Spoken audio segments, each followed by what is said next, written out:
You wake before the sun, though the sun is your brand, your logo, your patron deity, and supposedly your father. You wake with sand in your nose, dry cracks at the corner of your lips, and a crown that's not a crown so much as a helmet of obligation pressing into your scalp. Golden cobra flaring at the brow, lapis inlay catching the torchlight. It looks magnificent from a distance. Up close, it feels like a migraine hammered into metal. And already, before your feet have touched the stone floor, there are people waiting. Servants, priests, scribes, all standing silently, heads bent, as though you rolling out of bed is itself a religious festival. You don't even get to sneeze privately. You are a living god. But living like this feels more like a hostage situation. One cough, one stumble, one grimace, and they'll write it down in ink as an omen. On this day, Pharaoh sneezed. Clearly the gods are angry. They kneel deeper when you rise, or rather, when two attendants hoist to you upright, because your spine aches from sleeping on carved wood and linen stuffed with reeds. Forget feather mattresses, yours is filled with dust and prayers. They adjust the collar of gold beads around your neck, tug at your linen kilt until it sits just right, then press coal to your eyes, black lines dragging down toward your cheeks, a daily mask meant to tell the world you are both timeless and terrifying. The vizier will be there, the high priests, the generals. Each one will bow, kiss the ground, mutter praises to your divine nature. None of them mean it. You can feel their hunger even through the marble floor. The vizier wants more authority. The priests want more offerings. The generals want more men. You are the font from which it all flows, but the water has to come from somewhere, and lately the Nile has been stingy. Too little flood, too little grain, too many stomachs. And when stomachs rumble, they don't look to the gods, they look at you. The doors creak open. Sunlight lances into the chamber, hot and merciless. Your crown heats like a skillet almost instantly. The cobra diadem gleams, and the crowd gasps as if Ra himself has risen in the shape of a man. And here you are, stumbling slightly because your sandals are stiff with gold thread, trying not to trip in front of half of Memphis. Pharaoh, they chant, voices echoing through the pillars. Life, prosperity, health. The words bounce around the temple walls like a curse. Life? You barely slept. Prosperity? The granaries are emptier than last year. Health? Your gums bleed every time you chew. Still, you raise your hand in the practiced gesture of blessing, palm out, fingers extended. From the outside, you look every inch the immortal king. From the inside, your stomach growls. They bring you forward, a parade in miniature. Two fan bearers swish ostrich plumes near, your face to ward off the heat. A boy sprinkles lotus petals in your path. Trumpets blare, though you'd prefer silence. Every sound makes your temples throb harder against the headdress. When you reach the dais, you lower yourself onto the throne, a slab of gilded wood that feels more like a block of stone. Comfortable chairs are for mortals. You sit upright, straight as the gods demand, as the courtiers arrange themselves below. The vizier approaches first, bearing papyrus scrolls stacked like bricks. He bows, kisses the floor, and begins reading tax levies, trade disputes, petitions from farmers, the endless hum of a kingdom trying to keep itself from falling apart. You nod occasionally, pretend to listen, and scratch absently at the rash forming under your collar of beads. The scribes scratch too, their reed pens squeaking across the pages, recording your divine decrees. You say yes, and do it, and approved, until your throat goes dry. Every word is law, though. Half the time you're too tired to understand what you've just signed into eternity. And then the priest of Amun steps forward, robed in white linen, shaved head gleaming. He bows with theatrical slowness, his voice syrup thick as he speaks of offerings and temples, of the gods' eternal love provided the granaries of Amun are filled first. You catch the sideways glance at your vizier. Power runs like the Nile, branching into channels, each man trying to dam it for himself. You are Pharaoh, lord of the two lands, chosen of Ra, but your throne is perched on quicksand. A fly lands on your cheek. You don't dare swat it. Gods do not itch. Gods do not sweat. Gods do not swat flies. You let it crawl, tiny legs tickling your skin, until it leaves on its own. The courtiers keep their eyes carefully down, but you know they noticed. They notice everything. Trumpets again. A general approaches, scarred, sun-browned, eyes hard as obsidian. He bows and lays bronze swords at your feet, tribute captured from raiders in the south. He asks for more chariots, more men, more grain for the army. He says the Nubians threaten the border. He says the Hittites stir in the north. He says peace is always just one sunrise away from war. You nod again, lift the sword, pretend to weigh it, then hand it back as though your arms don't ache from the strain. The heat grows heavier. Sweat slides down your spine beneath the linen. You feel the trickle but can't move to wipe it. And all the while, at the back of the hall, musicians strum harps, flutes sigh, voices chant hymns to your eternal glory. The sound rises, filling the temple like smoke, thick and cloying. You'd give anything for silence, for a moment to hear your own breath, without the weight of expectation pressing it flat. Hours pass. Scrolls are read, petitions heard, disputes judged. A farmer begs for aphasion, remission of taxes because the flood swallowed his land. A merchant complains that Syrian traders undercut his prices. Two brothers fight over inheritance, each insisting the gods favour his claim. Each time, all eyes turn to you. You raise your hand, speak a sentence, and your words fall like a hammer.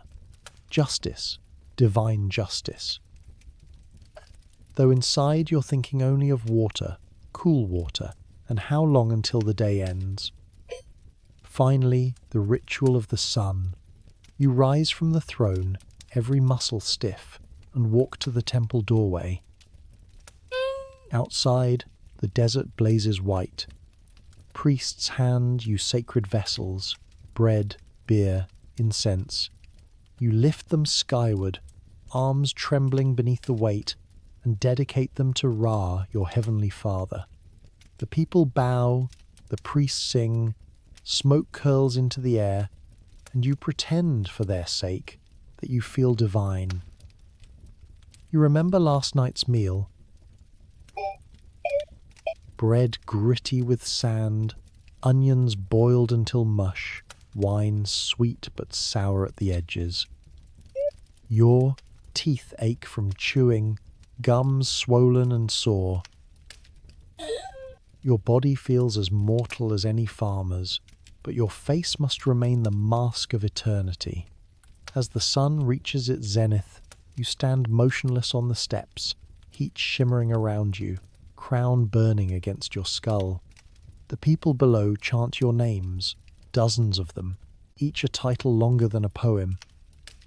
You stand and let the weight crush you crown, collar, expectations, eternity. You think, fleetingly, of slipping away into the crowd, tearing off the headdress, becoming nobody. You are Pharaoh, and Pharaoh does not run.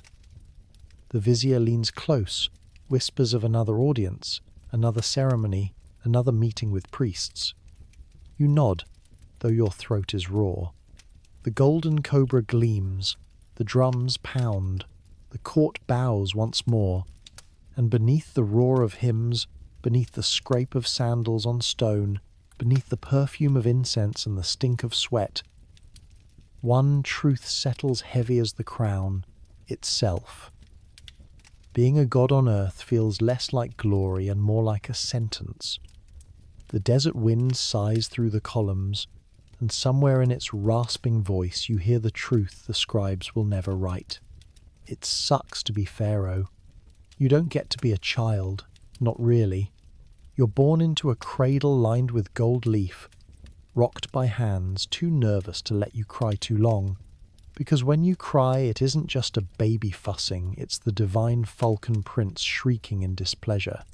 From the first breath you take, the people around you aren't cooing at a baby, they're bowing to the air of Ra.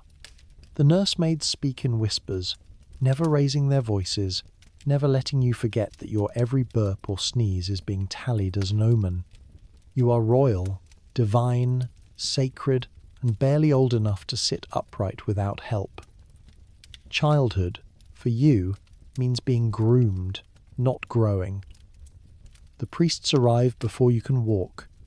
They smell of incense and cold stone, their heads shaved to gleaming, domes, their linen perfectly white, their eyes lined in kohl that makes them look like watchful hawks.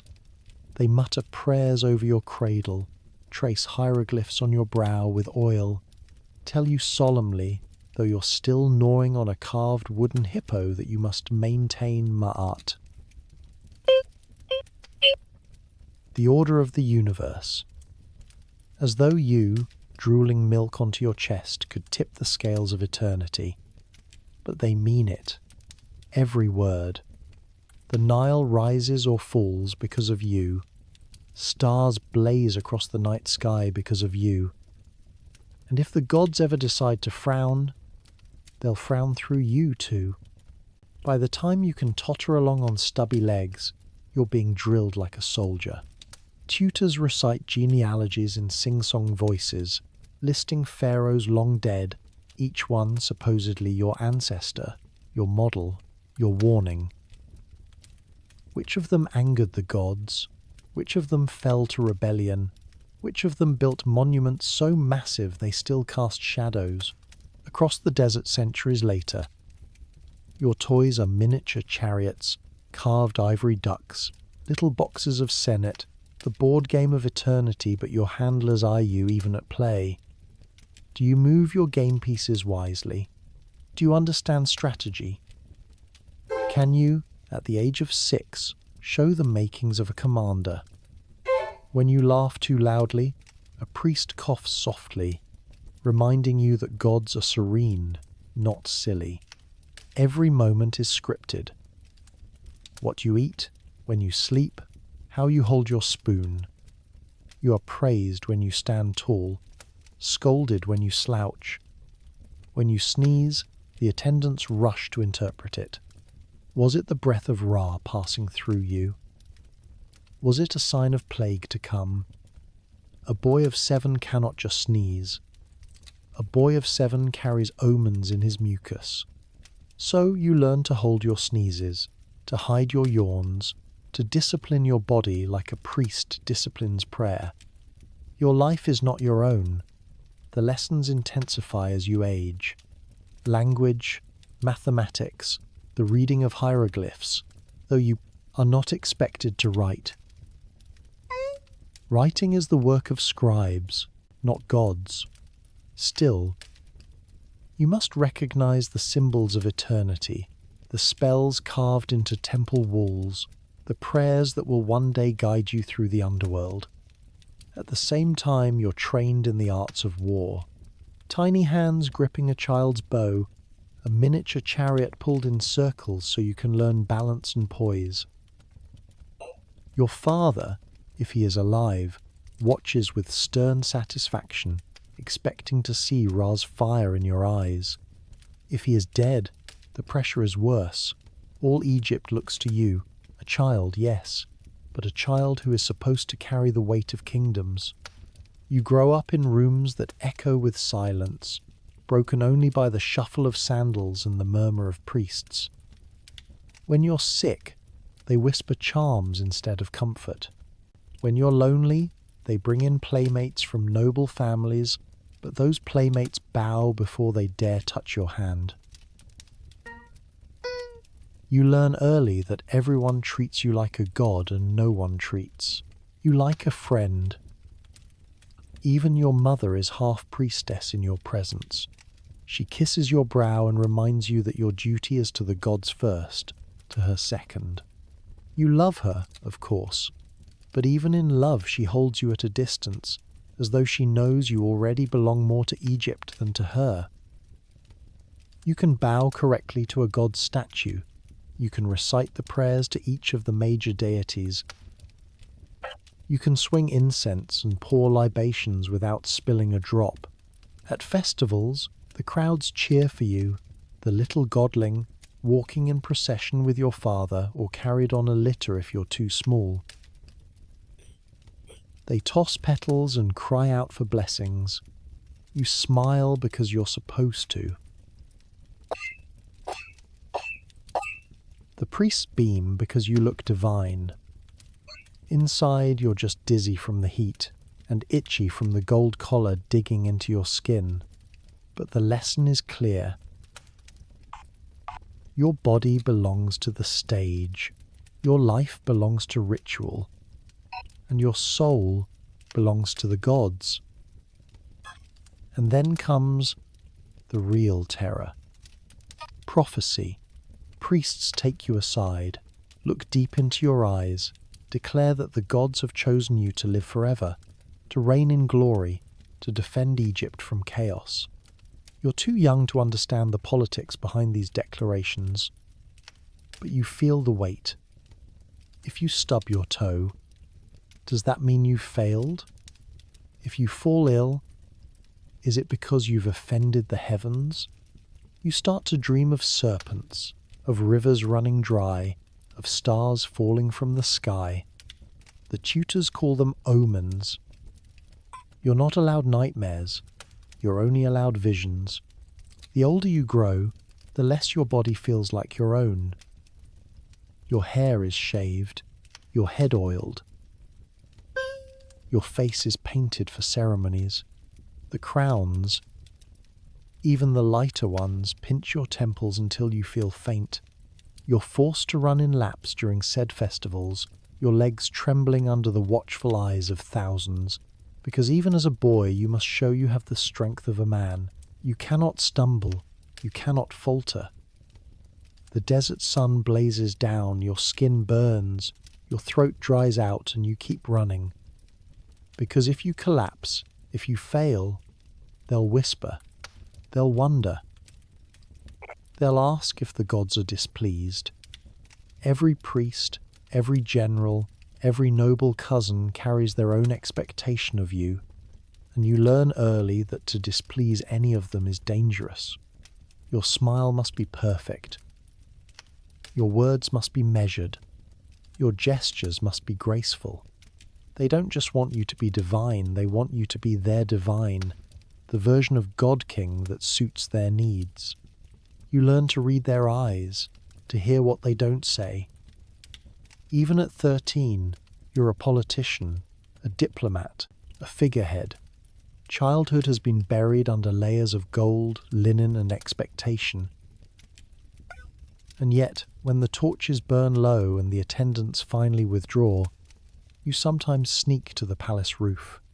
You sit on the warm stone, look up at the stars, and feel for just a moment like a boy again. No priests, no viziers, no golden cobra staring from your brow, just you and the endless desert sky, wide and full of mysteries you're supposed to understand but never truly will. The wind brushes your face, warm and dry, carrying with it the scent of sand and river mud. For a few breaths you can almost forget you're a god. You can almost imagine being free, but the illusion never lasts.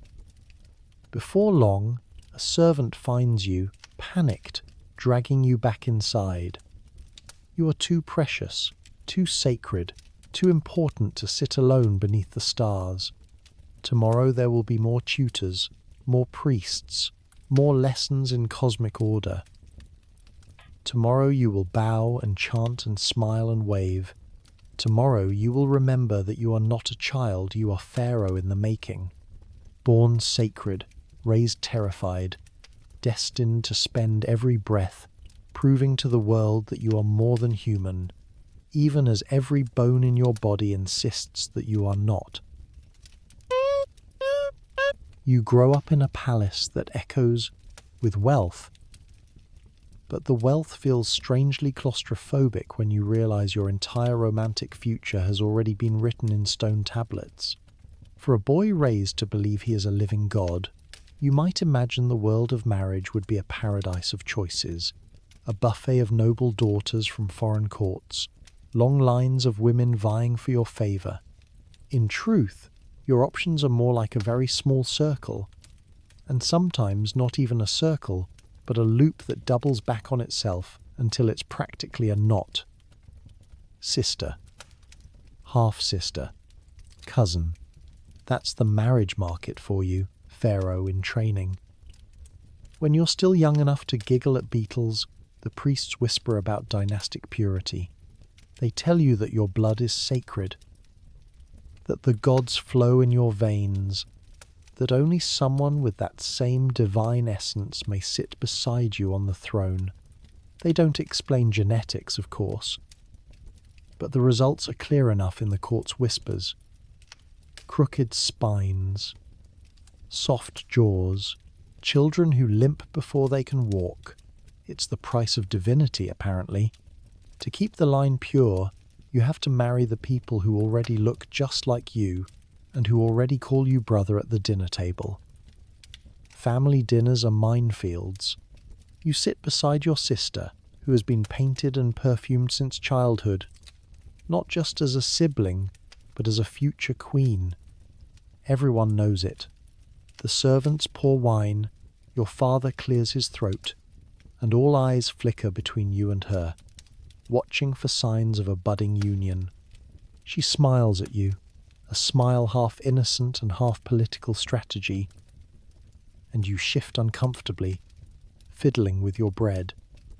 Somewhere in the back of the hall, nobles murmur.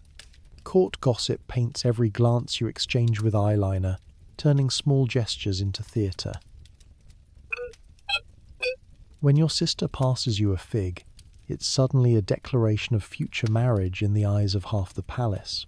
You're taught early that this isn't about love, this isn't about attraction, or compatibility, or happiness. This is about power. Your bride will be the anchor that keeps the divine house steady, the proof that the god's blood remains untainted. If you're lucky, she'll be kind, someone you can laugh with in the quiet corners of the palace. Either way, you don't choose. The council chooses, your bloodline chooses, the gods choose, or at least, the priests say they do. Of course, there are foreign brides too, daughters of Hittite kings, Mitanni princesses, Nubian nobles.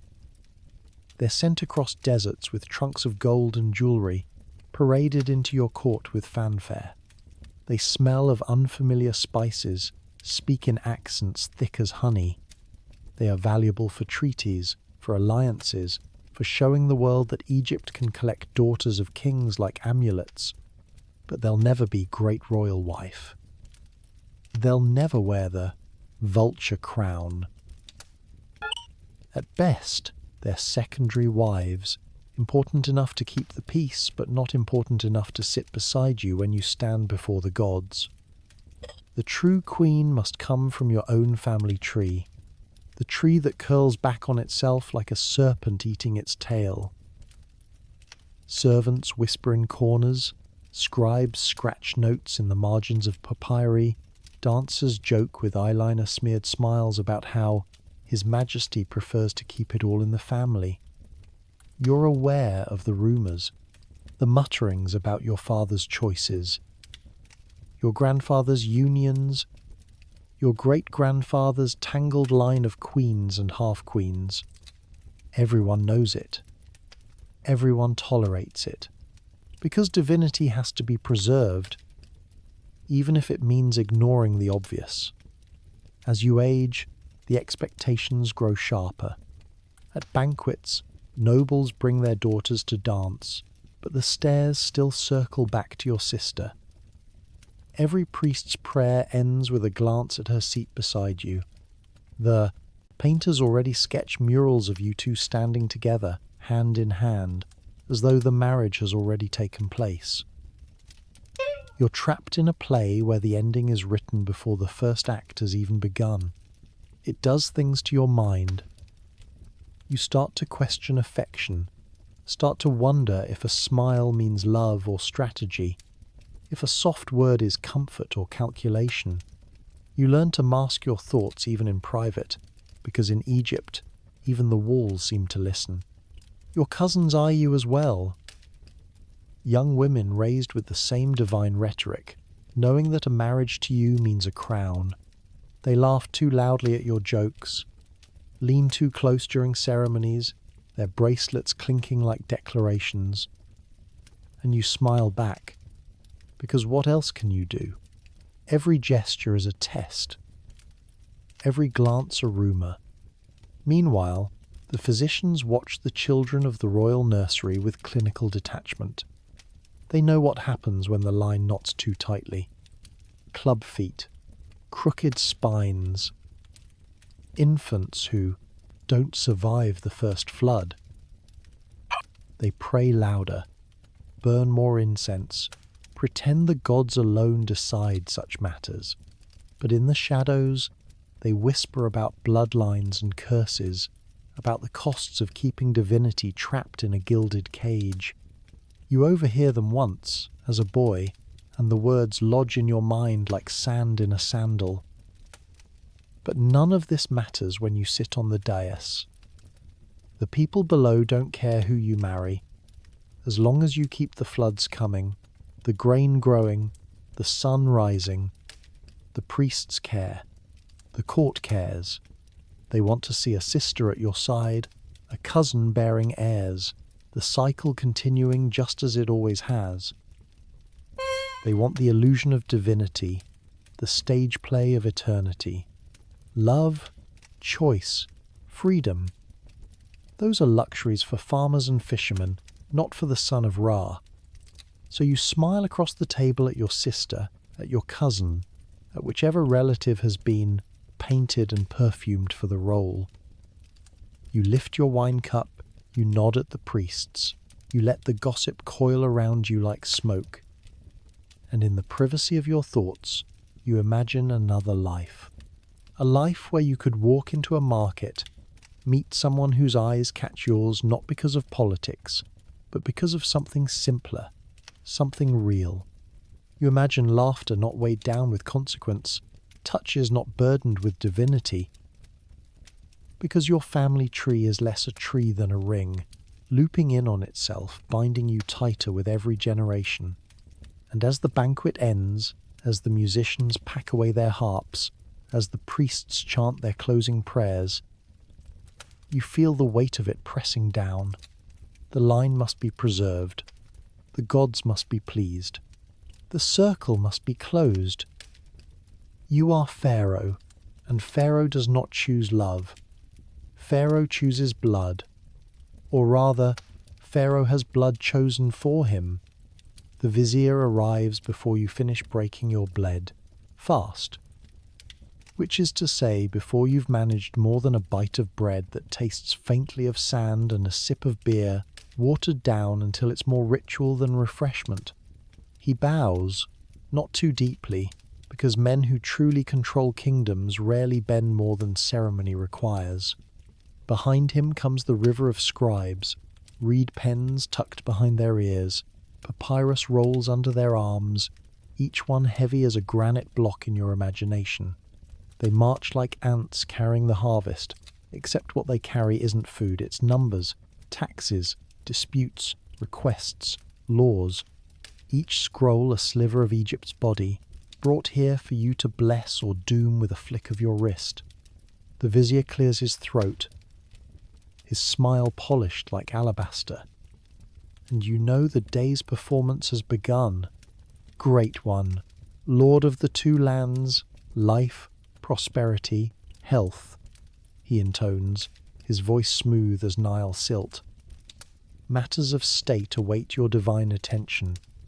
You want to laugh because divine attention really means your aching eyes skimming ink you barely understand. Before the vizier nods approvingly and the scribes scurry to record your decision, the first papyrus is unrolled.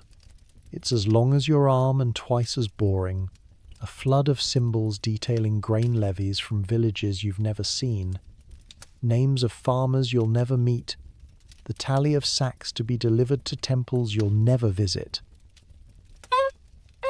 The vizier's finger slides down the lines like a crocodile through reeds, his eyes sharp and hungry even as his mouth curves in that perpetual smile. "Approve, Majesty?" he asks, though it isn't a question. You nod, press the royal seal into a lump of clay, and just like that, 1,000 backs in the delta bend lower, 1,000 families eat thinner porridge. The scribes' pens scratch like locusts devouring a field. They never stop. They write down every word, every gesture, even the pauses when you hesitate, because later, when you've gone to your chamber to collapse under the weight of your crown, they will argue over what you meant. Did the pharaoh's silence imply doubt? Did the flick of his hand signal divine wrath? You can't win. Say too much, and the vizier shapes it into what he already wanted. Say too little, and he shapes that too. More scrolls arrive. Disputes over irrigation canals, border arguments between nobles, a baker accused of diluting flour with sand. And yet you, the God King, are little more than a stamp pressed into clay. No mortal can truly manage a kingdom stretched from cataracts to sea, from desert oases to crowded delta marshes. The machine has to run on other hands, but still, you see the glances traded between scribes, the way they bow too quickly when you catch their eyes. Somewhere in these mountains of papyrus lies opportunity for them, not for you. The vizier smiles again. Always smiling, his teeth perfect, his tone honey-sweet, his head shaved so clean the sunlight reflects off it like a mirror. "This petition, Majesty, from the overseer of granaries," he says, unrolling yet another sheet. He suggests additional tithes, a wise precaution against poor floods. Wise for the overseer, you think. Less wise for the farmers who already dig in cracked mud, praying the river rises enough to cover their toes. But what do you say? That you are tired of being blamed for the Nile's moods? That you are weary of nodding while others sharpen the knife? You keep your face serene, nod once, and watch the vizier's smile broaden. Behind him, the tax collectors stand stiff in their fine linen. They are the vultures of the state, and even you feel uneasy in their gaze. They know the truth of Egypt in ways you never will, who hides a sack of grain, who drinks too much beer, who grumbles in doorways after dark. They feed the vizier information as much as they feed the granaries with coin. Their records are sharper than any soldier's blade. You imagine, sometimes, what they whisper in the dark, which noble schemes, which general mutters about rebellion, which cousin eyes the throne. If knives are being sharpened, they are the ones who hand out the whetstones. The day drags on, papyrus towers rising higher, your seal pressed again and again until your fingers ache. You could refuse, of course. You could send the vizier away, declare that the gods will not be bothered with such mortal trifles. But then what? The scribes would still write, the taxes would still be collected, the decisions would still be made only without even the illusion of your control. Better to nod, to pretend you are steering the ship, even as the vizier grips the rudder. When at last the petitions pause, you lean back, neck stiff from the weight of the headdress. The vizier bows low, his expression never changing. You search his eyes for sincerity, but all you find is calculation. His smile is not for you. His smile is for Egypt, for the machine he feeds and tends, and you are part of that machine. A gleaming figurehead bolted to the prow, beautiful and sacred, but bolted nonetheless. Sometimes, in the quiet moments, you imagine the vizier's thoughts. Does he ever resent bowing before you? This boy who can barely keep his eyes open through a morning of petitions. Does he ever dream of brushing aside the curtain of divinity and taking the throne himself? If he does, he hides it well. His smile never wavers. His head dips just enough to show respect. Never so low it suggests servitude. His words flatter, but not so much they seem false. It's a delicate dance, and you realize you are the one being led. By evening, the scrolls are carried away, sealed and stored, destined for archives where they will be forgotten until a flood destroys them, or mice gnaw them to pulp. You are left with an empty table, an aching wrist, and the faint suspicion that you've just signed away something important without knowing it. Perhaps land, perhaps loyalty, perhaps your own safety. You'll never know until it's too late. The vizier bows one last time, his smile unchanged, and withdraws with his scribes flowing behind him like the Nile itself.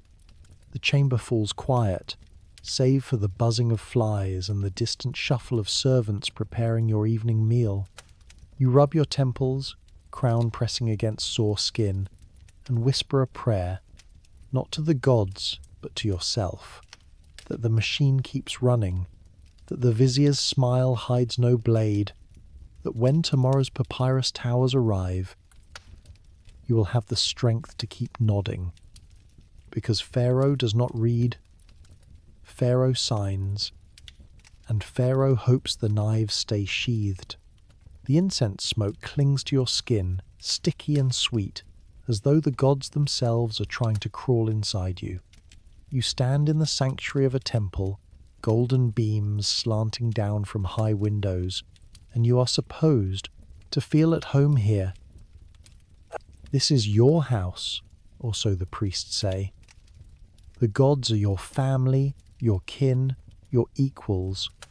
But as you look around at the towering walls carved with hieroglyphs, the columns painted with scenes of eternal worship, the endless rows of statues staring with blank stone eyes, you don't feel like a master.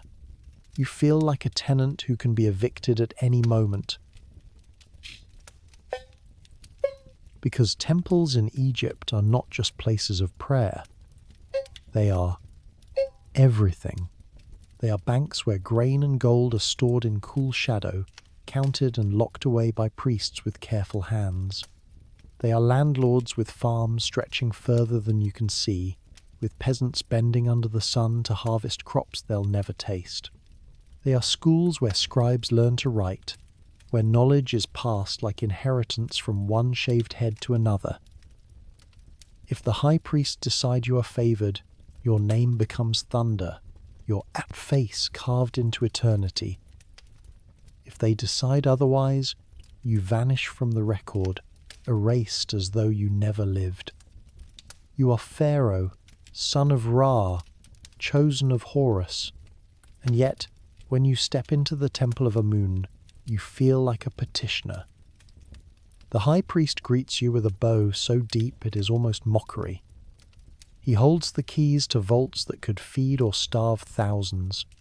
He controls the rituals that tell the people whether the gods approve of your reign.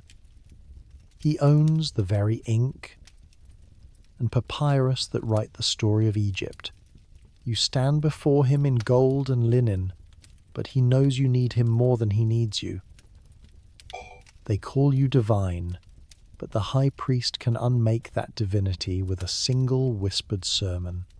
The god is displeased, he could say, and suddenly the people would murmur in the markets, would point at the sky when the sun hides behind a cloud, would question your right to rule.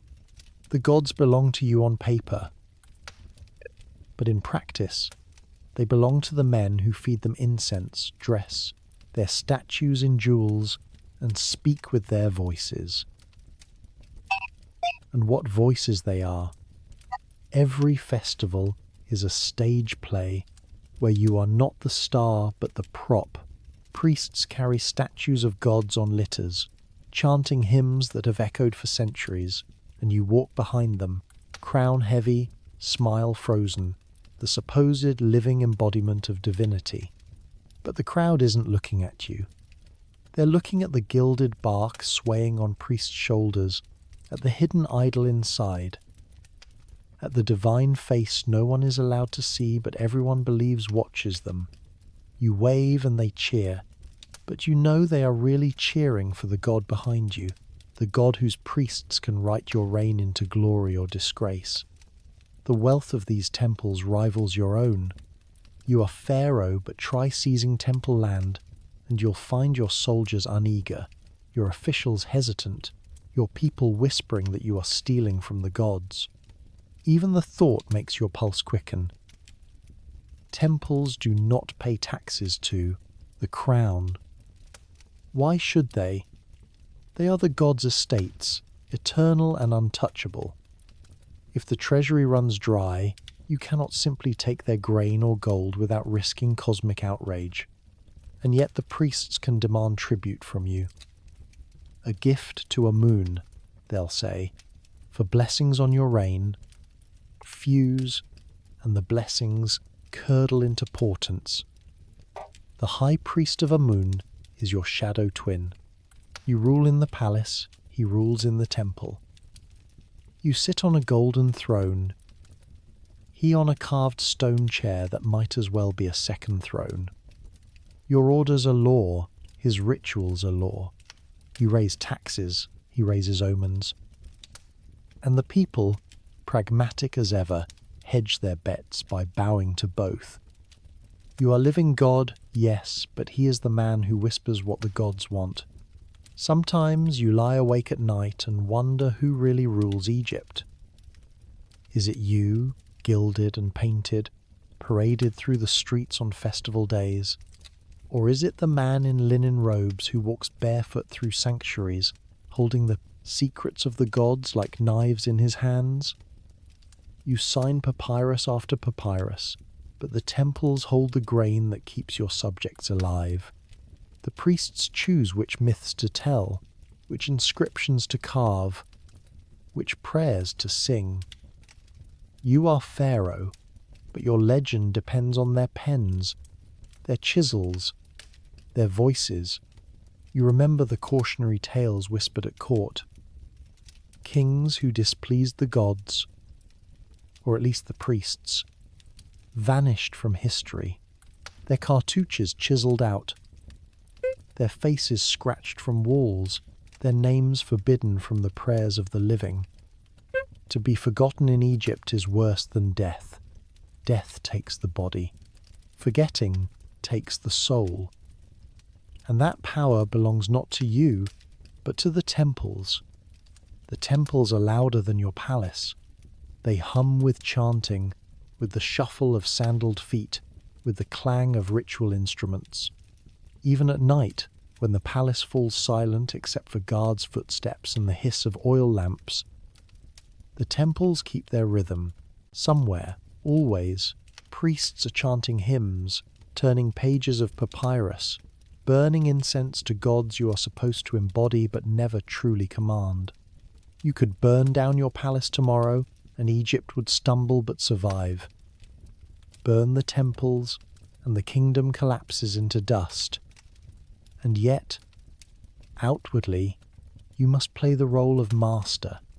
You must stand beside the priests and nod gravely. as though you are granting permission for them to do what they would do anyway. You must act as if their rituals exist only to glorify you, when in truth you glorify them by standing at their side. You are Pharaoh, Lord of the two lands, chosen of the sun, and still you pray that the high priest of Amun is on your side, because if he isn't, your throne is sand under a rising flood. At festivals, when the gods are carried from their temples on gilded boats, you walk beneath the burning sun in ceremonial robes, sweat soaking through your linen while the priests chant in cool voices, untouched by the presciate weight of gold or crown. The people cheer as the gods pass by, and you wave dutifully, but you can feel it. This isn't your parade. This is theirs. You are a symbol. The temples are the engine. Sometimes, in rare moments of honesty, you wonder if you are really a god at all, or merely a puppet dressed in gold while the true masters pull the strings behind sanctuaries.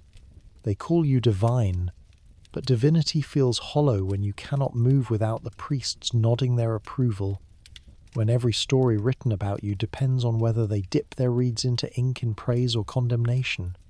Being a god should mean command. Instead, it feels like being owned. You are the property of the temples, the face on their coins, the actor in their rituals.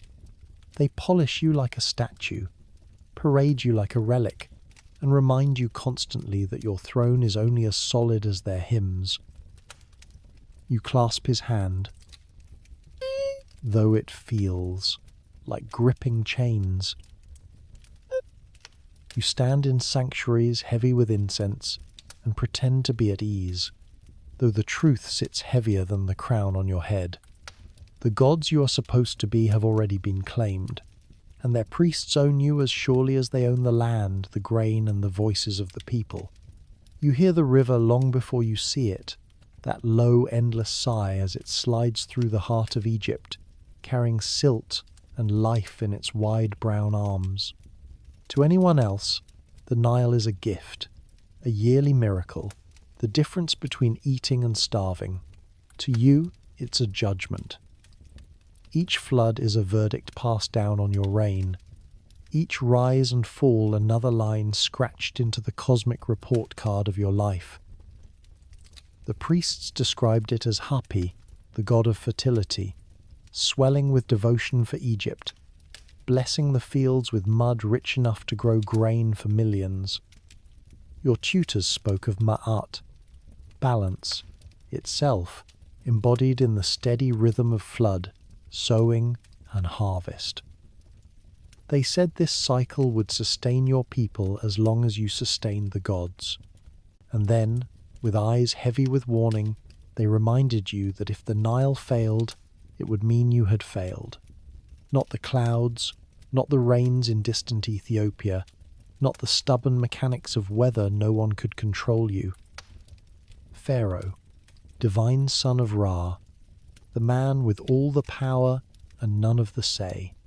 When the waters are perfect, everyone praises you. Priests chant that your devotion has pleased the gods. Farmers pour into the field singing songs about your wisdom. Even the scribes smile as they record full granaries and tall stalks of barley. You can breathe easier when the river gives generously, but in the back of your mind, you know it's a fragile peace. The Nile has moods, and when those moods shift, so do the people. A poor flood is the beginning of rot.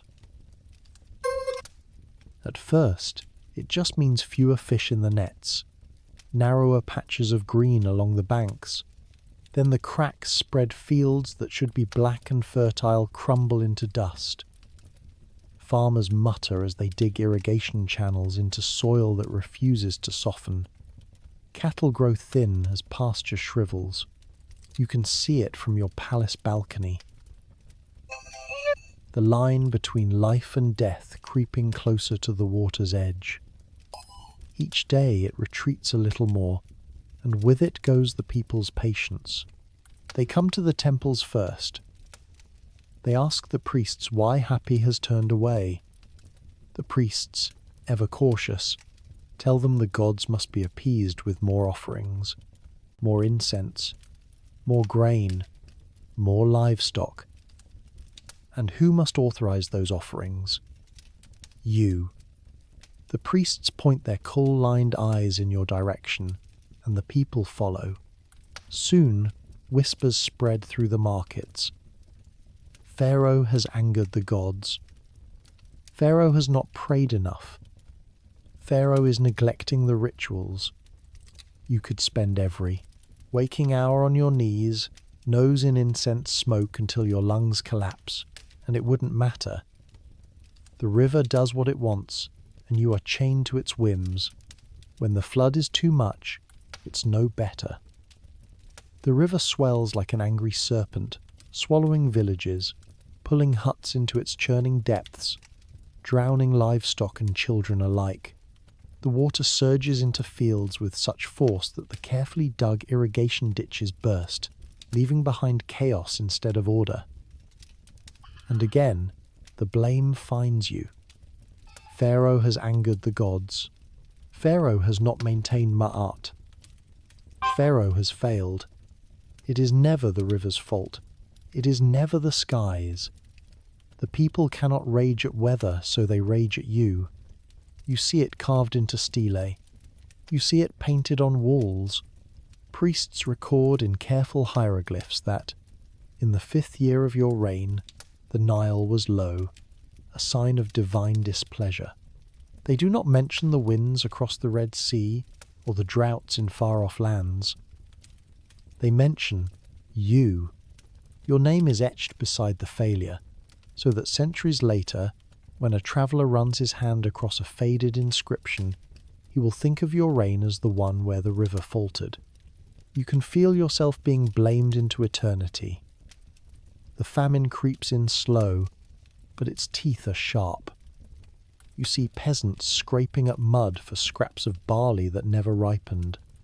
You see mothers with eyes sunken, cradling infants too weak to cry. Rumours of riots, of bread stolen from temple stores, of desperate families selling themselves into slavery just to survive another season. And each time, the vizier reminds you with that polished smile. The gods will only be appeased with greater devotion. Greater devotion meaning greater tribute, greater sacrifice, greater displays of wealth for temples already richer than you. You sign the decrees anyway. You authorize feasts of oxen slaughtered, before statues, ships full of incense and gold sent upriver to sanctuaries. You hope the show convinces the people, convinces the gods, convinces yourself that you still have some control. But deep down, you know. The river doesn't care for your prayers. The river doesn't care for your titles. It rises, or it doesn't. It drowns, or it starves.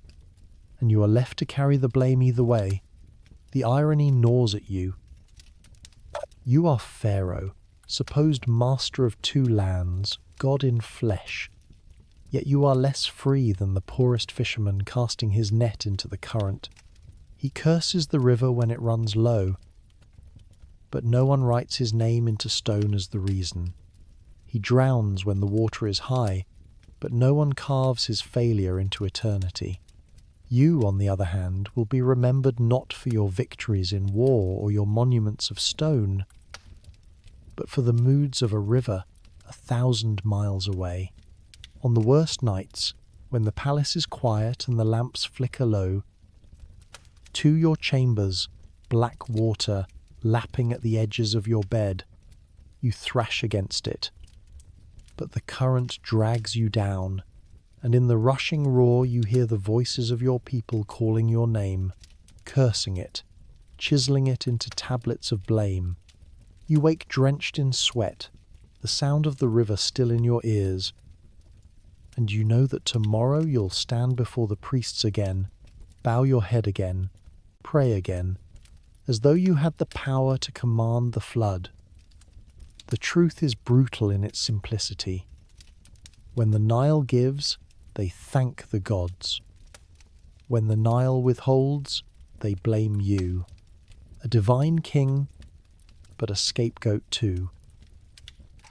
Your crown may glitter with lapis and gold, but underneath it is just a skull like any other, one that will someday be mummified and placed in a tomb where future generations will still debate whether you pleased the gods or angered them. And all the while, the river will keep rising and falling, as it always has, indifferent to the man who once thought himself divine. Stone dust hangs in the air like a second sun, glinting on every breath you take, choking your throat until you taste grit even in your wine. The pounding of hammers echoes across the plateau. 1,000 blows every minute. The sound of eternity being forced out of limestone. You stand at the edge of the works, a shaded litter shielding you from the glare, and you tell yourself this is glory. This is what separates you from all the nameless kings who ruled forgotten villages. This is what will keep your name alive when your bones are brittle and your body has been wrapped and tucked into a gilded coffin. Build or be forgotten. Those are the only choices given to a pharaoh. You knew this from the moment you took the throne. It was whispered into your ear by priests and viziers alike. Pharaoh is eternal, but only if he builds eternity with his hands, or rather, with the hands of tens of thousands pressed into labour under the desert sun. A reign without monuments is a reign already, erased. The people will not remember your treaties or your decrees. They will not remember the day you settled a border dispute or the year you organised granaries. They will remember what they can see, what they can walk past, what towers above the horizon long after they themselves are dust. They will remember stone. So, you order it. Quarry after quarry is opened. Rivers of limestone cut and dragged and floated down the Nile. Obelisks taller than palm trees are carved whole from bedrock, pulled inch by inch with ropes that snap, and men who groan until they are finally upright, glinting like frozen spears of light.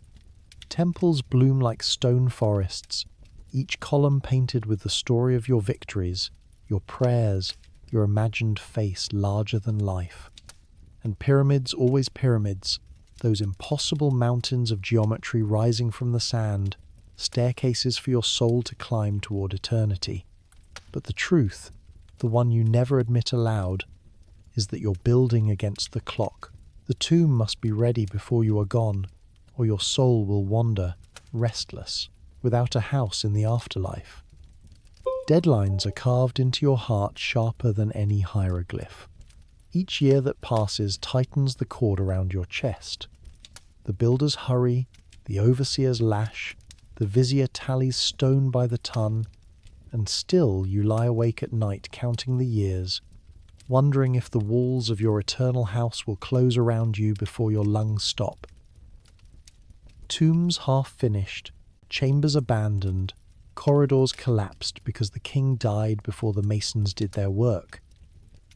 Those kings are spoken of in murmurs, their reigns reduced to cautionary tales, their mummies buried in makeshift graves, their names already slipping into silence. That cannot be you. You tell yourself this as you order more stone, as you demand more labour, as you strip more fields to feed the workers. Better that the peasants starve today than that you starve in the afterlife. Such is the arithmetic of a pharaoh. And yet, you know the cost. You see it in the workers' eyes, hollowed out by sun and hunger. You hear it in the coughs of men whose lungs are full of dust, in the groans of women hauling baskets of rubble, in the cries of children running messages between overseers. Your monuments are fed by rations of bread stretched thin, by beer so weak it barely dulls the thirst, by flesh cracked and bleeding from rope burns. You try not to look too closely when you pass, when the crowd bows low in your presence. You tell yourself they are honoured to serve, that their sweat will buy their own immortality, that their backs breaking under your dream is just another way of maintaining ma'at. Balance. Order. But even you don't fully believe it. Still, you build. Because the alternative is worse. To be forgotten in Egypt is to die twice, once in the body, once in the memory. Every block laid in place is another layer against that second death. Every wall carved with your cartouche is another shield against oblivion. The chisels bite, the dust rises, the overseers shout, and you imagine centuries from now, travellers standing where you stand, looking up at walls you ordered raised, whispering your name in awe. That vision keeps you going, even when your own spine aches from the weight of the crown, even when your ribs feel like the stone cages you command to be built. Deadlines. Always deadlines. You hear them in every report the vizier reads. The corridor is finished, the burial chamber begun, the reliefs half carved. He doesn't say it outright, but you can feel the urgency in his eyes. He knows your years are counted. He knows one fever, one fall, one unlucky moment could stop your reign. And if the tomb is not ready, your eternity unravels. So he pushes, and you nod, and the workers groan under the whip. Every tick of the shadow on the sundial is another lash on their backs. Sometimes you walk through the half-finished chambers at dusk, when the workers have gone and the air is cool. The walls echo with the ghosts of chisels, the smell of limestone fresh as bread. Torches throw shadows across carved figures of yourself, smiting enemies, praying to gods, riding in chariots. You stare at your own face, idealized and eternal, and feel the strangest mix of pride and fear. You know that you're staring at a lie, the lines smoothed, the jaw sharpened, the arms made strong. The carvers have given you a body you never truly had, and yet, in the end, it is this lie that will outlast you. When your body is dust, this image will stand. Isn't that the point? To be remembered not as you are, but as you should have been. The scale of it all is terrifying even to you.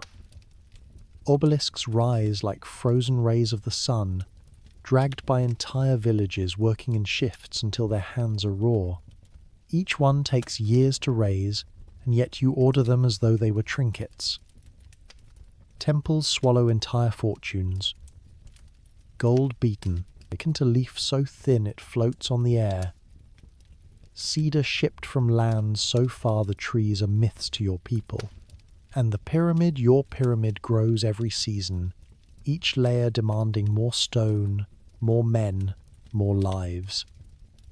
You can almost feel the desert itself groaning under the weight, and yet, every time doubt creeps in, you remind yourself of the alternative, the nameless graves, the kings whose tombs collapsed, the ones whose names are forgotten, scratched away, lost to sand.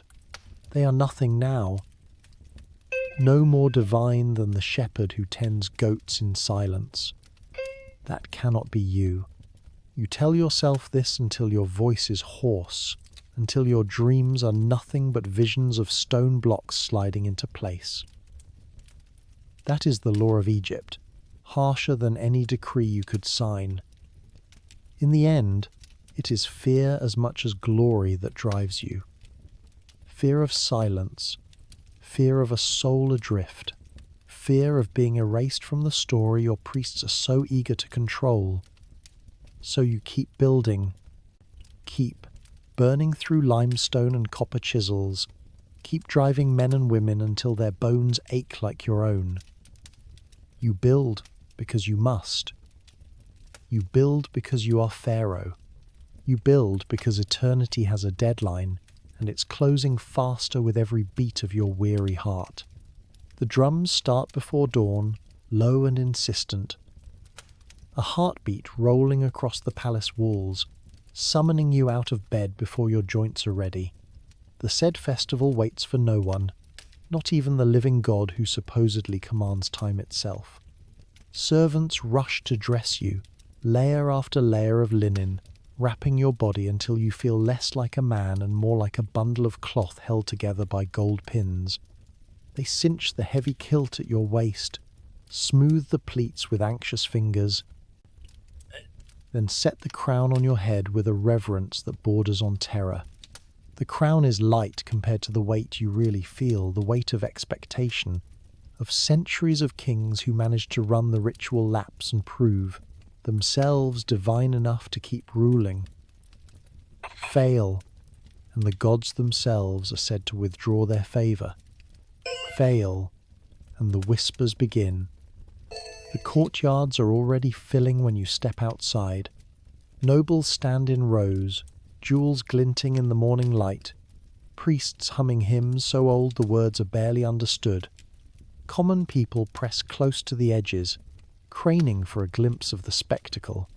Children ride on their fathers' shoulders, eyes wide with excitement, unaware that what they're about to see isn't just a festival, it's a test. The air tastes of dust and incense, the two flavours of Egyptian life stirred together until they choke you. You force a smile. You must look immortal, even when your knees ache. The vizier greets you first, bowing with that polished smile he reserves for public occasions. His words are honey, but his eyes are knives. "The people await, Majesty," he murmurs, which is another way of saying, "Don't trip." Behind him, the high priest of Amun lifts his arms to the sky, calling down divine witness to your endurance. The ritual begins with chants, with offerings placed before statues of the gods, with hymns sung in voices high enough to scrape the sky. You perform the required motions, kneeling, lifting your hands, pressing your lips to the cool stone of the sacred bark.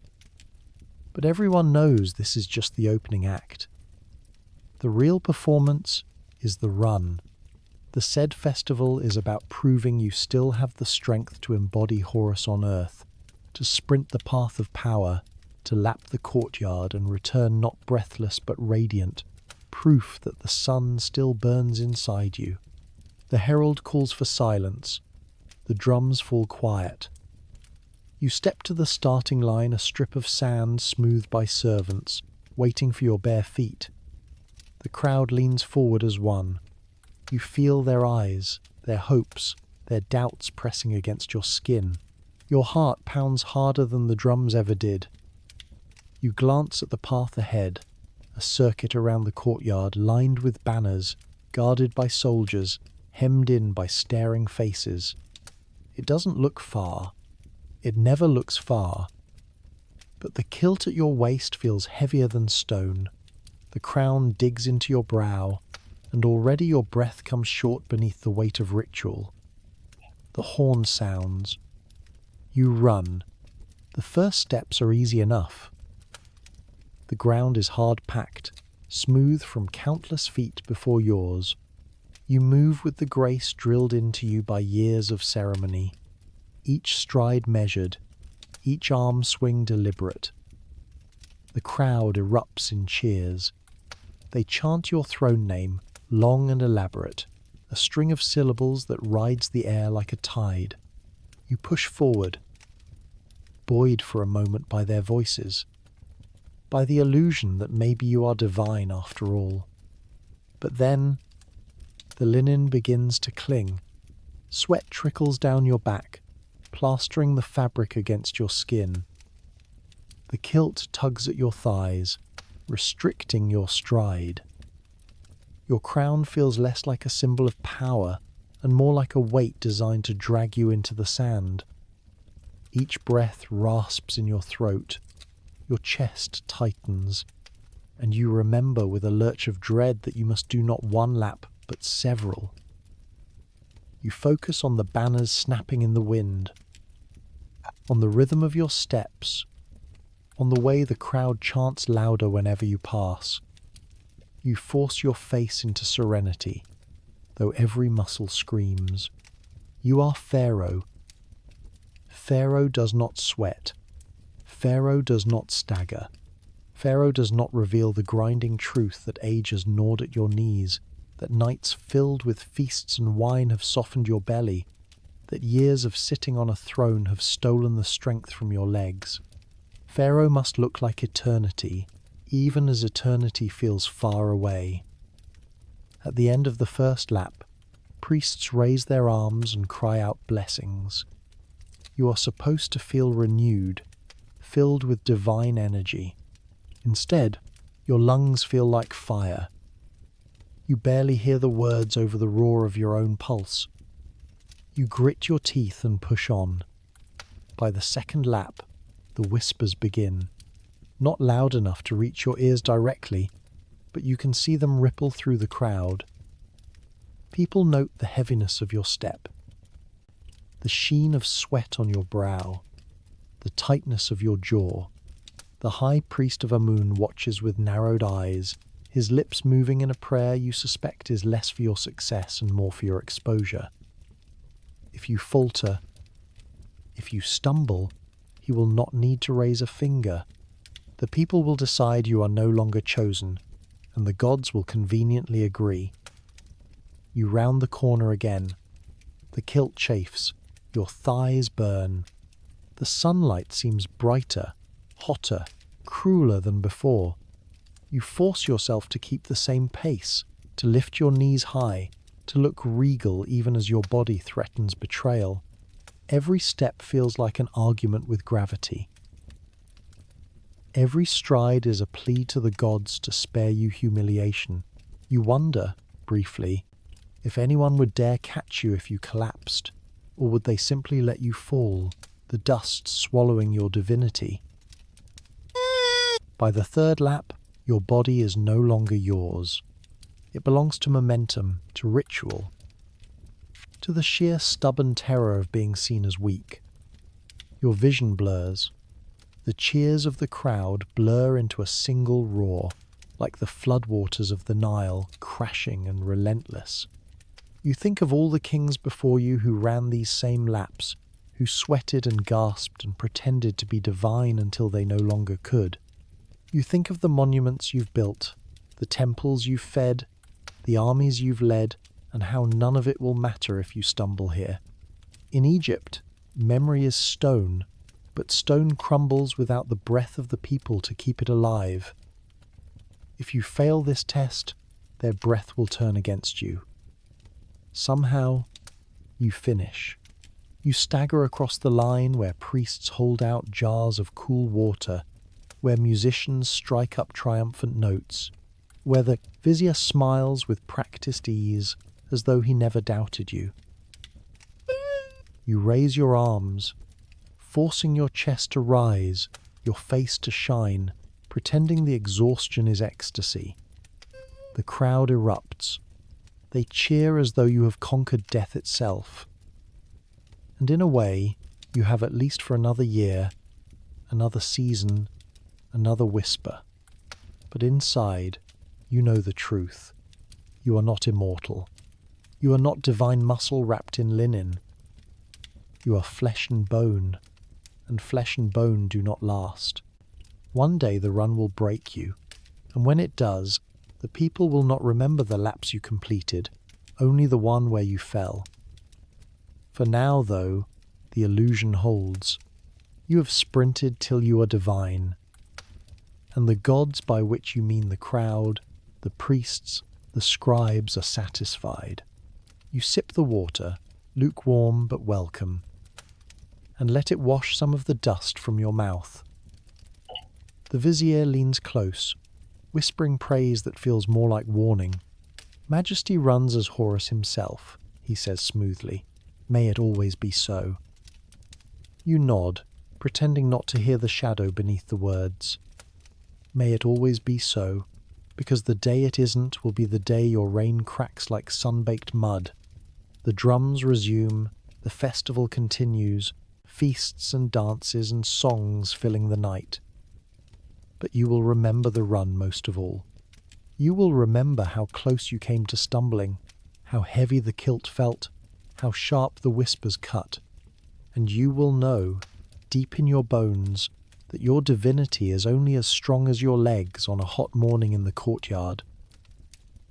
But tomorrow, the drums will fall silent, the crowd will disperse, and the gods will wait for the next time you prove yourself with sweat and fear. The messenger kneels before you, dust caked to his lips, sweat staining his linen, and yet his hands are steady as he raises the clay tablet above his head. The tablet is small, heavy, the words pressed deep into wet earth before being baked in fire. It carries a voice farther than any herald could shout, a king's demand etched in lines of cuneiform that your scribes will spend hours bending their eyes over. To you, though, it carries something simpler, heavier. Another request you cannot refuse. From your brother, the vizier announces with his usual smile, though you catch the glint in his eyes. He enjoys this part, being the interpreter of what other kings demand. He places the tablet on a small cushion before you, as though it were a sacred relic. You lean forward, crown tugging at your temples, and listen as the scribe translates. My brother, may the sun bless you and your house. May your reign be long and your crops abundant. Send me gold. My craftsmen complain the last shipment was thin. Send me more. And a princess, if you please. My wives grow restless without new company. The words are delivered in the smooth tone of diplomacy, but you hear the truth between the lines. You are an ATM with legs. Your treasury is a hive of bees, and every foreign king comes buzzing with hands outstretched, calling you brother while weighing the gold you send. Egypt is rich, richer than any kingdom within weeks' march. The Nile brings more than grain. It brings endless fields of barley that feed your people and leave enough surplus to trade for cedar, copper, horses, whatever luxuries you crave. But more than that, your mines bleed gold.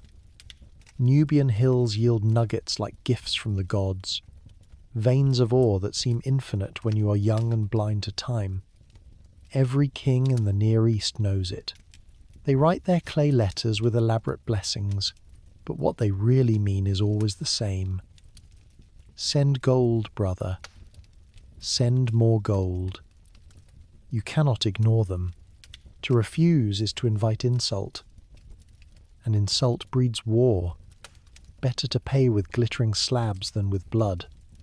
So the caravans roll out from your borders, laden with treasure, lapis carved into beads that shine like frozen skies, obsidian blades sharp enough to split hair, and gold, always gold, poured into ingots, hammered into leaf, strung into necklaces that weigh more than a man's head. It travels east across desert and mountain until it reaches palaces where foreign kings recline on cedar thrones and run your gifts through their fingers, nodding approval, already writing their next letter. Brother, send more. And when the gold is not enough, you send flesh. Daughters raised in perfumed chambers, tutored in songs and languages they will never sing again, wrapped in linen and hope, then bundled onto ships or camels to cross endless sands. They are called brides, though you know better. They are tokens, symbols of brotherhood, living proof that Egypt bends before no sword but does bow before custom. When they arrive in foreign courts, they are married off to men twice their age, their names buried under foreign tongues, their children raised as foreigners. You imagine them sometimes, gazing out at distant horizons, remembering the Nile only in dreams. They are the price of peace, and you pay it gladly, though your heart aches each time another daughter disappears into the distance. The scribes keep records of every gift sent, every tablet received. Your storerooms are lined with shelves stacked with the voices of kings who will never meet you, their words burned permanent into clay. "Brother, I received your gifts, but the lapis was small. Brother, the last gold you sent was not pure. Brother, I heard you sent better gifts to another king. Am I not your equal? They call you brother, as though the word makes you equals. But you know better. They crave your gold, your grain, your brides. Without Egypt, their thrones would wobble like clay left too long in the sun. And yet still they demand, still they push, still they write. Sometimes you wonder if they laugh when they press the stylus into clay. Write again, they say, reclining in foreign palaces. Write to the god king of Egypt. Tell him his brother desires another shipment of gold. Tell him we must remain close. Do they imagine you as an endless vein of wealth, sitting on a throne of gold so thick you can shovel it out without thought? Do they know each ingot sent weakens your treasury? Each bride given weakens your bloodline? Each gift diminishes your pride? But pride cannot feed soldiers. Pride cannot prevent famine. Pride cannot stop war chariots from rolling across your borders. And so, you send more. You imagine your gold leaf decorating palaces in Babylon, temples in Hatti, hanging around the necks of kings who speak of you as brother, while plotting how to use your gifts to strengthen themselves. You imagine your daughters standing at their sides, smiling with painted lips, their eyes hollow with distance. And you smile in return, because this is the game. The vizier, of course, assures you this is wisdom. Majesty, he says with that infuriating smile. Better to send trinkets than soldiers. Better to keep your brothers fat and content than to let them grow hungry for your lands. He is right, in a way. Gold is lighter than war. A bride is cheaper than a campaign. But still, the game exhausts you. For every tablet you answer, another arrives, heavy with expectation. For every caravan you send, another demand soon follows. It is endless, a tide of need that erodes your treasury, your patience, your heart. Even the people feel it. They see caravans leaving the city, donkeys straining under sacks of gold dust, guards escorting wagons piled high with treasure. They whisper in markets, "Why should Pharaoh send so much to foreigners when our fields are dry? Why should our daughters be given away while our own young men go without brides?" You hear the murmur of discontent, faint now but growing louder each year. The priests assure the people this is divine will, that Pharaoh's generosity secures the favour of the gods. But you know the truth. It secures only the favour of kings who care nothing for your divinity. Still, you write the answers. You sit at the table with scribes bending low, translating your words into cuneiform that will be pressed into wet clay. To my brother, King of Mitanni, may you live long, may your house prosper. Here are gifts of gold, lapis, ivory, and ebony, sent in the spirit of eternal friendship. You sign your name with flourishes, though you feel like signing only a sigh. Another piece of your reign packaged and sent away. And the cycle repeats. Another tablet arrives. Another brother calls. Another caravan sets out under the burning sun, dust rising in plumes as the donkeys bray and stumble. You wave from your palace balcony, the people watching to see your divine approval. You wave as though this were triumph, as though sending your wealth across the earth is proof of power rather than the slow bleeding of it. Sit, drowning in tablets that all say the same thing in slightly different words. Brother, send more. You are the richest man alive, and still you are treated like a purse that never empties. The cobra gleams on your crown, but even it feels like a hollow threat, its fangs dulled by endless demands. You tell yourself it is worth it, that someday, when your name is carved on temple walls, when your pyramid gleams against the horizon, people will remember that your diplomacy kept Egypt safe, that your gifts brought peace. You tell yourself they will praise your wisdom, not mock your generosity. But in your heart, you know, they will not remember the clay tablets, the letters, the endless caravans. They will remember only the monuments you built with what little gold you kept for yourself. And so, once again, you seal the tablet. Once again, you order the wagons loaded. Once again, you smile and wave, pretending this is power when it feels like tribute. Pharaoh, brother to all, rich, enough to give forever, but never rich enough to stop. You learn that the first time your chariot lurches forward, wheels biting into the hard-packed dust, horses screaming with foam at their mouths, the air already thick with the smell of sweat, leather, and iron. Your hands grip the reins so tightly your knuckles crack, but it is not the horses you fear will bolt. It is your own heart, hammering inside your chest like a prisoner against a cell door. Pharaoh is supposed to ride like Horus on the wings of the wind. Instead, you ride like a man swaddled in linen, sweating under a wig, praying the wig stays on long enough for your sculptors to record you looking divine. The artists are already sketching. Somewhere behind the lines, reeds scratching hurried outlines on papyrus. They don't wait to see if you live or die. The reliefs will show you standing tall in your chariot, bow drawn, reins tied effortlessly at your waist, arrows streaking, like judgment into the skulls of your enemies.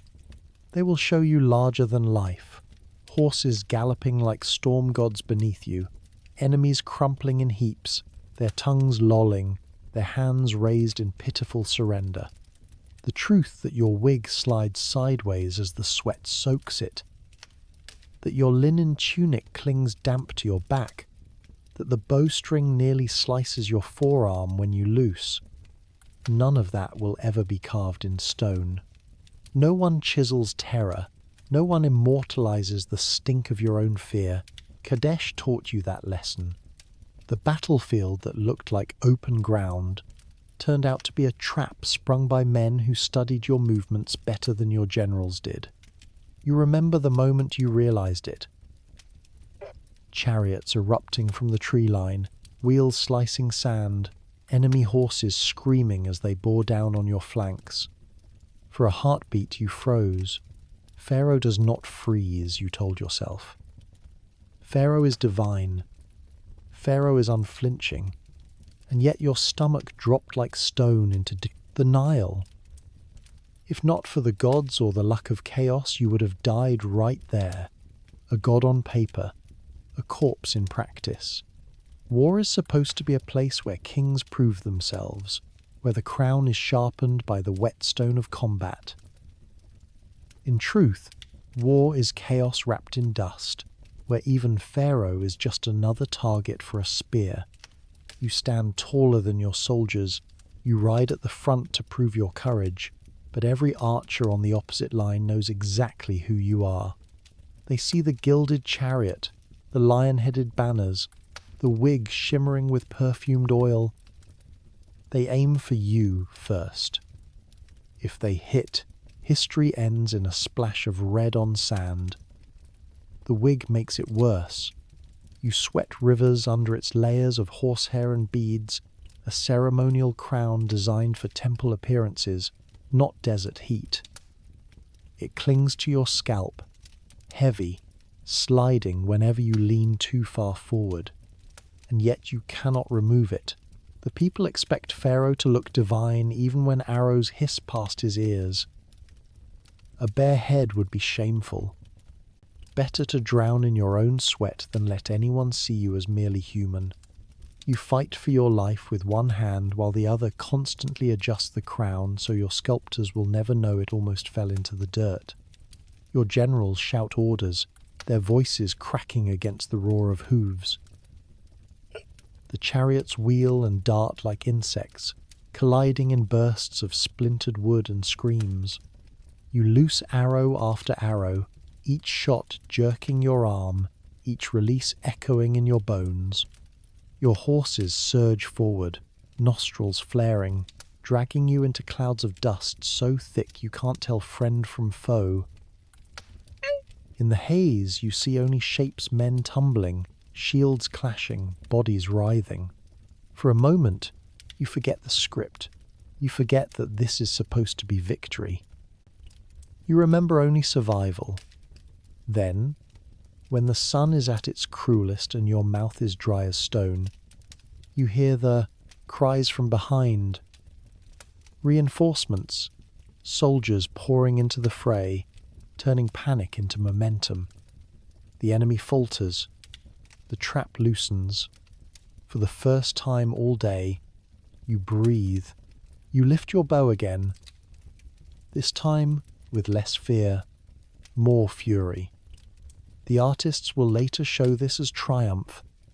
Pharaoh standing unbroken, rallying the troops, divine power radiating from every stroke of his bow. They will never show the hours of doubt that came before, the taste of ash in your mouth, the moment you nearly dropped the reins because your hands were slick with sweat.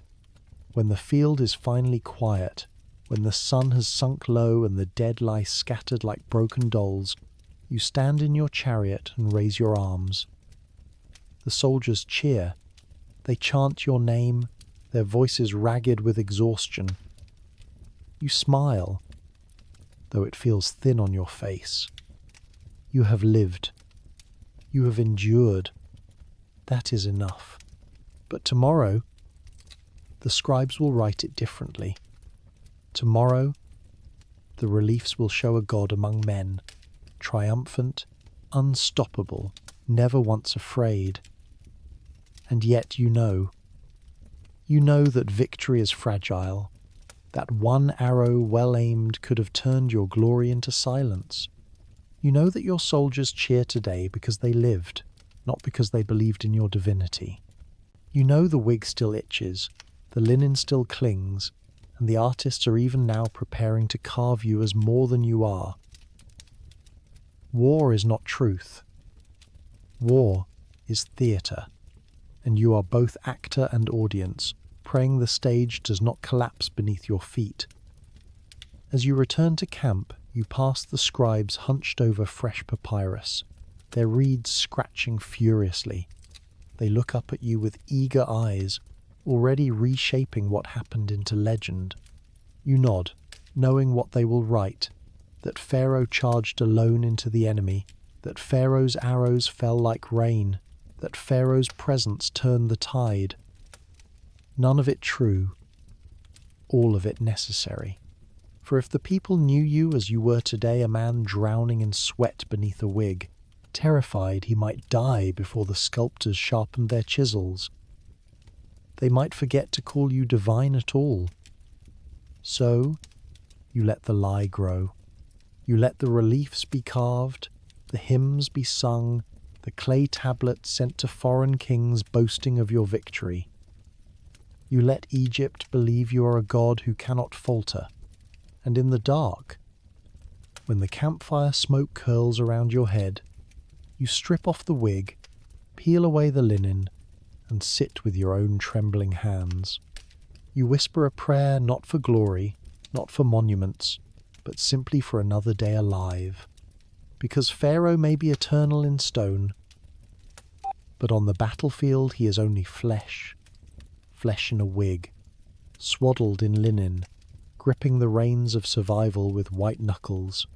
Night in the palace is supposed to be silence, broken only by the cooing of doves in the rafters and the shuffle of sandals as guards change watch. The lamps are dimmed. The corridors smell of crushed lotus and perfumed oil, and the harem settles into its own rhythms, laughter, echoing faintly from courtyards where women play cinet, whispers floating like smoke from chambers where favoured consorts wait for a summons. Outwardly, it is a paradise walled in stone. But you know better. The harem is not simply the place where Pharaoh sleeps. It is a kingdom within a kingdom, thick with ambition, jealousy, and knives sharper than any forged by your army. They call it a sanctuary, a garden for the king's pleasure, but it is more like a chessboard where every piece is alive and scheming. Dozens of wives, hundreds of concubines, and their children, each with their own allies, each with their own enemies. Some come from noble families who sent them to cement alliances, others from foreign kingdoms, exotic tokens of diplomacy. All of them breathe the same perfumed air, and all of them know the truth. Pharaoh's favour is more dangerous than his wrath. His smile can make a boy heir to the throne. His neglect can bury a woman's children in obscurity. Every night, when you pass through those gilded doors, you feel it, the invisible tension, the way conversations hush as you enter, the careful bows masking eyes sharp as falcons. They look at you with devotion. Yes, but also calculation. Which wife will be chosen tonight? Which child will receive a kiss, a word of recognition, a toy carved in cedar? To be noticed is power. To be ignored is exile. Even within the same walls, the perfumes are thick enough to choke. Lotus, myrrh, frankincense, honey smeared on the skin. Each woman glistens like a statue, hair braided with gold wire, gowns of linen so fine they cling like mist. The beauty is dazzling, but behind it you smell politics. Every drop of oil, every ribbon tied just so, is another weapon in the endless battle of seduction and influence. And into this swirl of velvet ambition slips poison. Not just the kind that darkens figs or turns honey bitter, though that exists too. Poison of words whispered in corners, poison of jealousies fanned until they burn, poison of promises made between secondary wives and restless courtiers. The harem is never just women and children. It is servants, scribes, eunuchs, guards, all with ears, all with loyalties, all with appetites for advancement. It only takes one alliance, one whisper carried down a corridor, to turn a night of music into a night of murder. You know the stories. Everyone does. The famous papyrus that lies hidden in your archives, filled with testimony about the last conspiracy, the one that rattled Egypt to its bones. How one wife, bitter at being overlooked in favour of another, conspired with officials and magicians to put her son on the throne. How they plotted with foreign mercenaries to slip into the palace at night, to smuggle messages wrapped in linen, to prepare potions and charms meant to cripple Pharaoh's body. The papyrus records names, accusations, confessions scratched by the scribes of the court. Some conspirators were burned alive, some were forced to slit their own throats. Some disappeared into the silence of the tomb, but the whispers remain. Even now, the harem is never safe. Even when you smile at your wives, even when you stroke the heads of your children, even when you allow yourself to be lulled by the sound of music drifting from the chambers, you cannot ignore it. One of these smiles may hide a blade. One of these children may be groomed as your replacement long before you are ready to surrender your throne. You lie down on linen sheets perfumed with saffron, and every fig set before you, every cup of wine, carries the question, will this be the night they decide Pharaoh has lived too long? The worst part is how easy it would be. You spend your days, wrapped in ceremony, surrounded by guards, audiences, priests, viziers, a fortress of eyes. But at night, in the harem, you are only a man. The guards do not enter the inner chambers. The priests do not intrude. You are alone with women who know every weakness of your body, who touch the skin beneath the armor, who feed you with their own hands. You cannot fight shadows in your sleep. You cannot rule in dreams. Your vizier pretends to reassure you. He reminds you that spies are everywhere, that any whisper of conspiracy is quickly reported. But you know that by the time whispers reach you, the plot is already halfway formed. Poison does not advertise itself. It seeps. It lingers. It waits for your most vulnerable moment. The vizier smiles, but you wonder how many conspiracies he has let ripen before plucking them, using the fear to tighten his grip on you. Sometimes you suspect he cultivates them himself, watering ambition in certain wives just to remind you how fragile your throne truly is. And you cannot simply close the harem, to dismiss wives, to banish concubines, exile children that would be to declare your weakness. To show fear is to invite more knives. No, you must smile wider, laugh louder, touch their shoulders gently, kiss your children on their brows, and pretend you trust them completely. A god does not doubt. A god does not flinch. Only the man beneath the crown feels the hairs rise on his neck when a tray of fruit is set before him. Only the man beneath the crown sees the glint of hunger in a servant's eyes. Tonight is no different. The women sing, their voices like honey pouring into the hall. A favoured wife plucks at a harp, her fingers delicate as a bird's wing.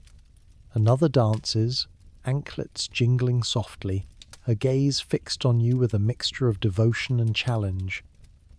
Perfumed lamps flicker, shadows flutter on the painted walls, and in the back of your mind, as you sip the sweet wine and accept the cool fig pressed into your hand, you think of that papyrus. You think of the words etched in ink, the confessions of women who once stood where these women stand, their plots unravelled, their names blackened forever. You chew slowly. You swallow carefully. The fig is sweet, yes, but your throat tightens, as though the pulp carries fire. You wonder, briefly, if this is how it begins the faintest tightening, the first clue that the gods have abandoned you to your jealous wives. You force your face into serenity. Force a smile for the watching eyes. Force yourself to laugh when one of the children stumbles into your lap. And the moment passes. You live another night, but the fear lingers.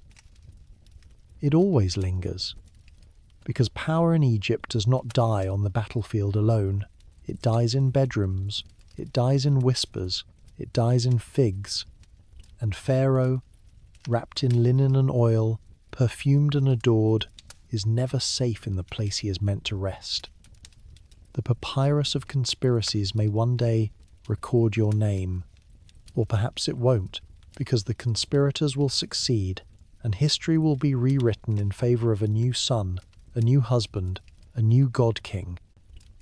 Either way, you will never sleep soundly again. Perfume is only the mask. Beneath it, the air always smells faintly of blood. The throne may glitter, the temples may rise like mountains, but your body is clay, and it crumbles faster than the monuments carved in your name. You are supposed to be a god, the living Horus, the unshakable pillar of Ma'at itself, but the mirror tells a different story. Your skin breaks into boils beneath the linen, your stomach cramps after every feast, and when you smile for your courtiers, the light catches teeth worn down to nubs, jagged and blackened from years of chewing bread laced with sand. That bread, the same flat loaves baked for peasants and kings alike, is ground with stones that turn every meal into a grinding stone. Each bite is less sustenance and more slow destruction. Grit slipping between enamel and gum until your jaw aches with every word you speak. You remember the days when you were young, when the court praised your vigour, when the said festival seemed like a game rather than a test of survival. Your legs carried you easily. Your skin was smooth, your hair thick. Now, your joints groan, louder than the wheels of your war chariot.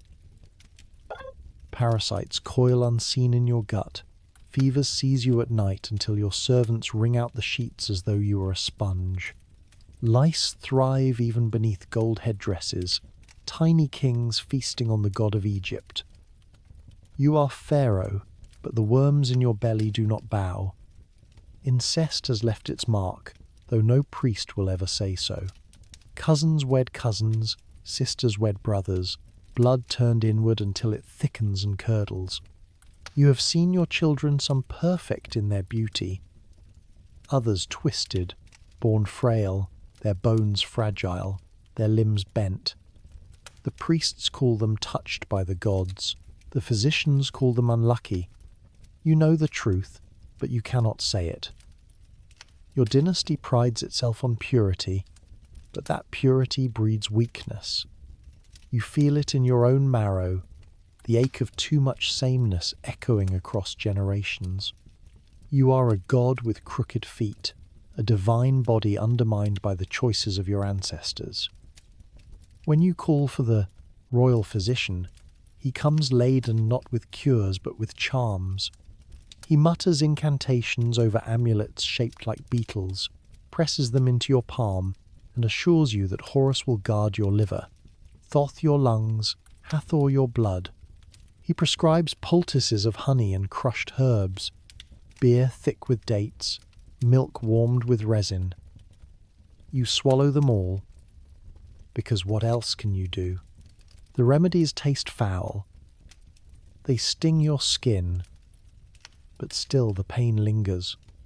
The truth is, the physicians are glorified priests. They can set a broken bone, perhaps, or lance a boil.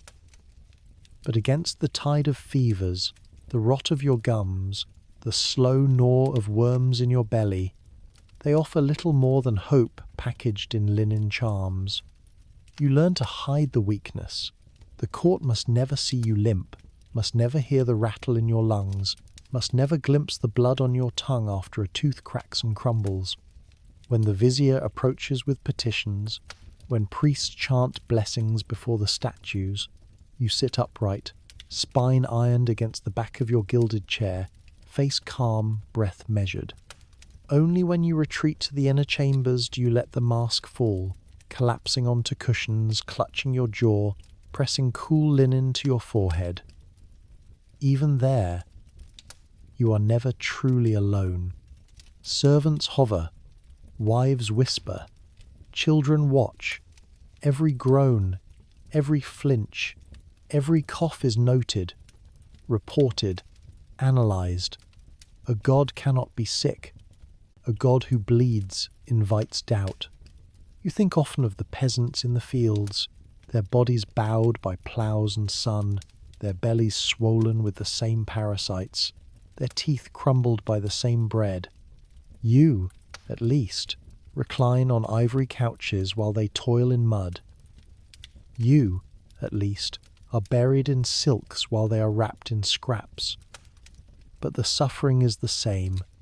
Perhaps that is the cruelest irony. The god of Egypt shares the ailments of his lowest subjects. You are elevated above them in every way, except the one that matters most. Your body refuses to believe in your divinity. Some nights the fever takes you hard.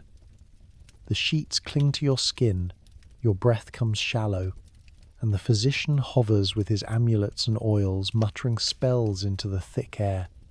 The priests are summoned, They wave censers of incense until the chamber is choking with smoke, chanting hymns to banish demons from your flesh. You feel as though you are drowning in perfume, but the heat in your veins does not break. Your wives weep discreetly in corners, children clutch at their attendants, while the vizier stands silent, calculating what your death would mean for Egypt. You lie there, teeth throbbing, stomach twisting, skin burning, and wonder if this is what it means to be divine, to suffer as a man and be denied even the mercy of honesty. The court artists, of course, never record this. Their brushes paint you as ageless, flawless, your body the template of godhood itself. On temple walls you stride taller than armies, bow taut, muscles perfect. No artist would dare carve the truth. Pharaoh leaning forward in his chariot because his back spasms. Pharaoh chewing cautiously because his gums bleed. Pharaoh limping slightly when he climbs the temple steps. Immortality in stone demands perfection. The flesh beneath the crown pays the cost. You begin to fear the act of eating itself. Every meal is a gamble. The bread might crack another tooth, the figs might hide worms, the wine might be tainted, not by poisoners this time, but by the rot of the casks. You chew gingerly, avoiding the side where the molars have already broken. When pain lances through your jaw, you mask it with a sip of wine, nodding calmly as if savouring the flavour. All the while, inside your mouth, you taste iron. When you can no longer bear it, you let the physician try his remedies. He powders dried crocodile dung and rubs it on your gums. He applies poultices of garlic and honey, chants to Isis for relief. From your jaw with bronze tongs, leaving you howling, blood soaking your linen. He declares the operation a success, holding the tooth high as though it were an enemy's skull. You lie back, hollow, wondering how much longer you can endure. The people demand you embody eternity. Every cough, every broken tooth, every parasite writhing in your gut is a betrayal of that illusion. But you carry it anyway, because the alternative is chaos. If Pharaoh admits weakness, Egypt trembles. So you clench your jaw, grit grinding against grit, and let the lie continue. Your body decays faster than the monuments you raise, and you know it. One day the parasites will win, or the fever will burn too hot, or the last of your teeth will crumble into dust. Then the embalmer will take over, slicing, stuffing, preserving what little remains, wrapping the broken body in linen to pass it off as divine. Perhaps then, finally, you will rest. Perhaps then, freed from bread and grit, from worms and fever, you will at last be the god they always claimed you were. Until then, you endure. God with a crown, teeth of a bricklayer, stomach of a peasant, and the endless patience of a man who cannot afford to show pain. That is the true divinity of Pharaoh, not immortality, but the performance of it, even as your body betrays you with every bite, every breath, every step. Death, for a man who has spent his life pretending to be a god, should be the one place where the burden ends. You close your eyes, exhale the last sour breath of fever, and expect release. Instead, you open them to find that the journey has only just begun. And it looks less like rest, and more like the universe's longest bureaucratic nightmare. Your palace scribes, who once drowned you in papyrus rolls of tax records and border disputes, seem to have had a hand in designing the afterlife. Itself, it is not peace, it is paperwork. The priests tried to prepare you. They chanted the Book of the Dead beside your sarcophagus, their voices rising in waves as they tucked amulets into every fold of linen, as if drowning your corpse in charms might cover for the fact that you were never good at memorizing lines.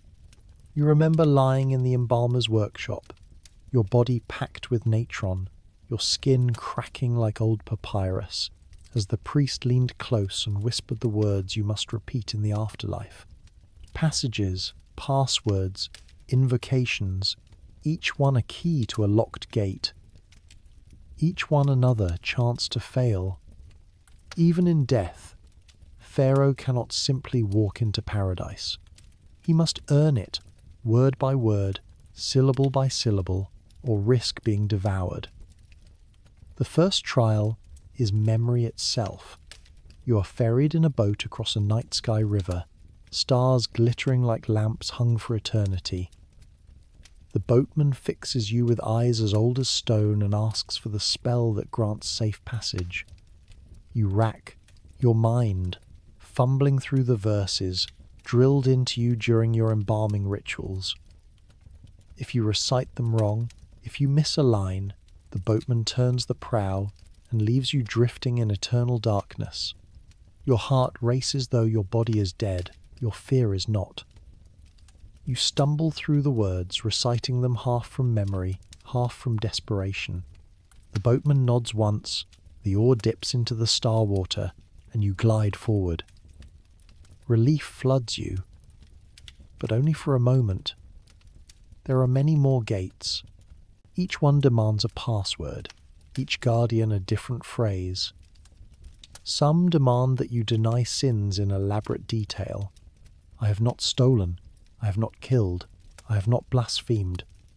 42 judges, each with their own question, stand waiting, their eyes sharp, their ears deaf to excuses.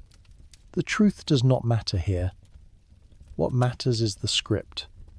You must know it perfectly, like a child repeating lessons from his tutor, or the door will slam in your face. Forgetfulness is not forgiven. Even a god king can stumble, and the underworld is full of pharaohs who missed their line. You stand before Osiris, lord of the dead, his green skin luminous in the dark hall. Beside him waits Thoth with his ibis head bent to his tablet, ready to record your fate. Anubis, the jackal god, adjusts the scales with long, careful fingers. On one side of the balance lies your heart, the organ of thought and feeling, heavier than any stone with the weight of all your years. On the other side sits the feather of Ma'at, pure and light, symbol of truth itself. If your heart outweighs the feather, it will be tossed to the crocodile demon Amit.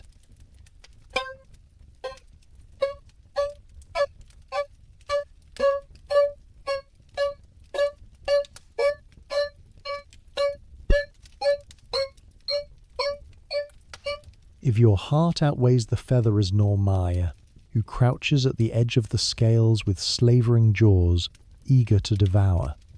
If your heart is eaten, you are erased forever.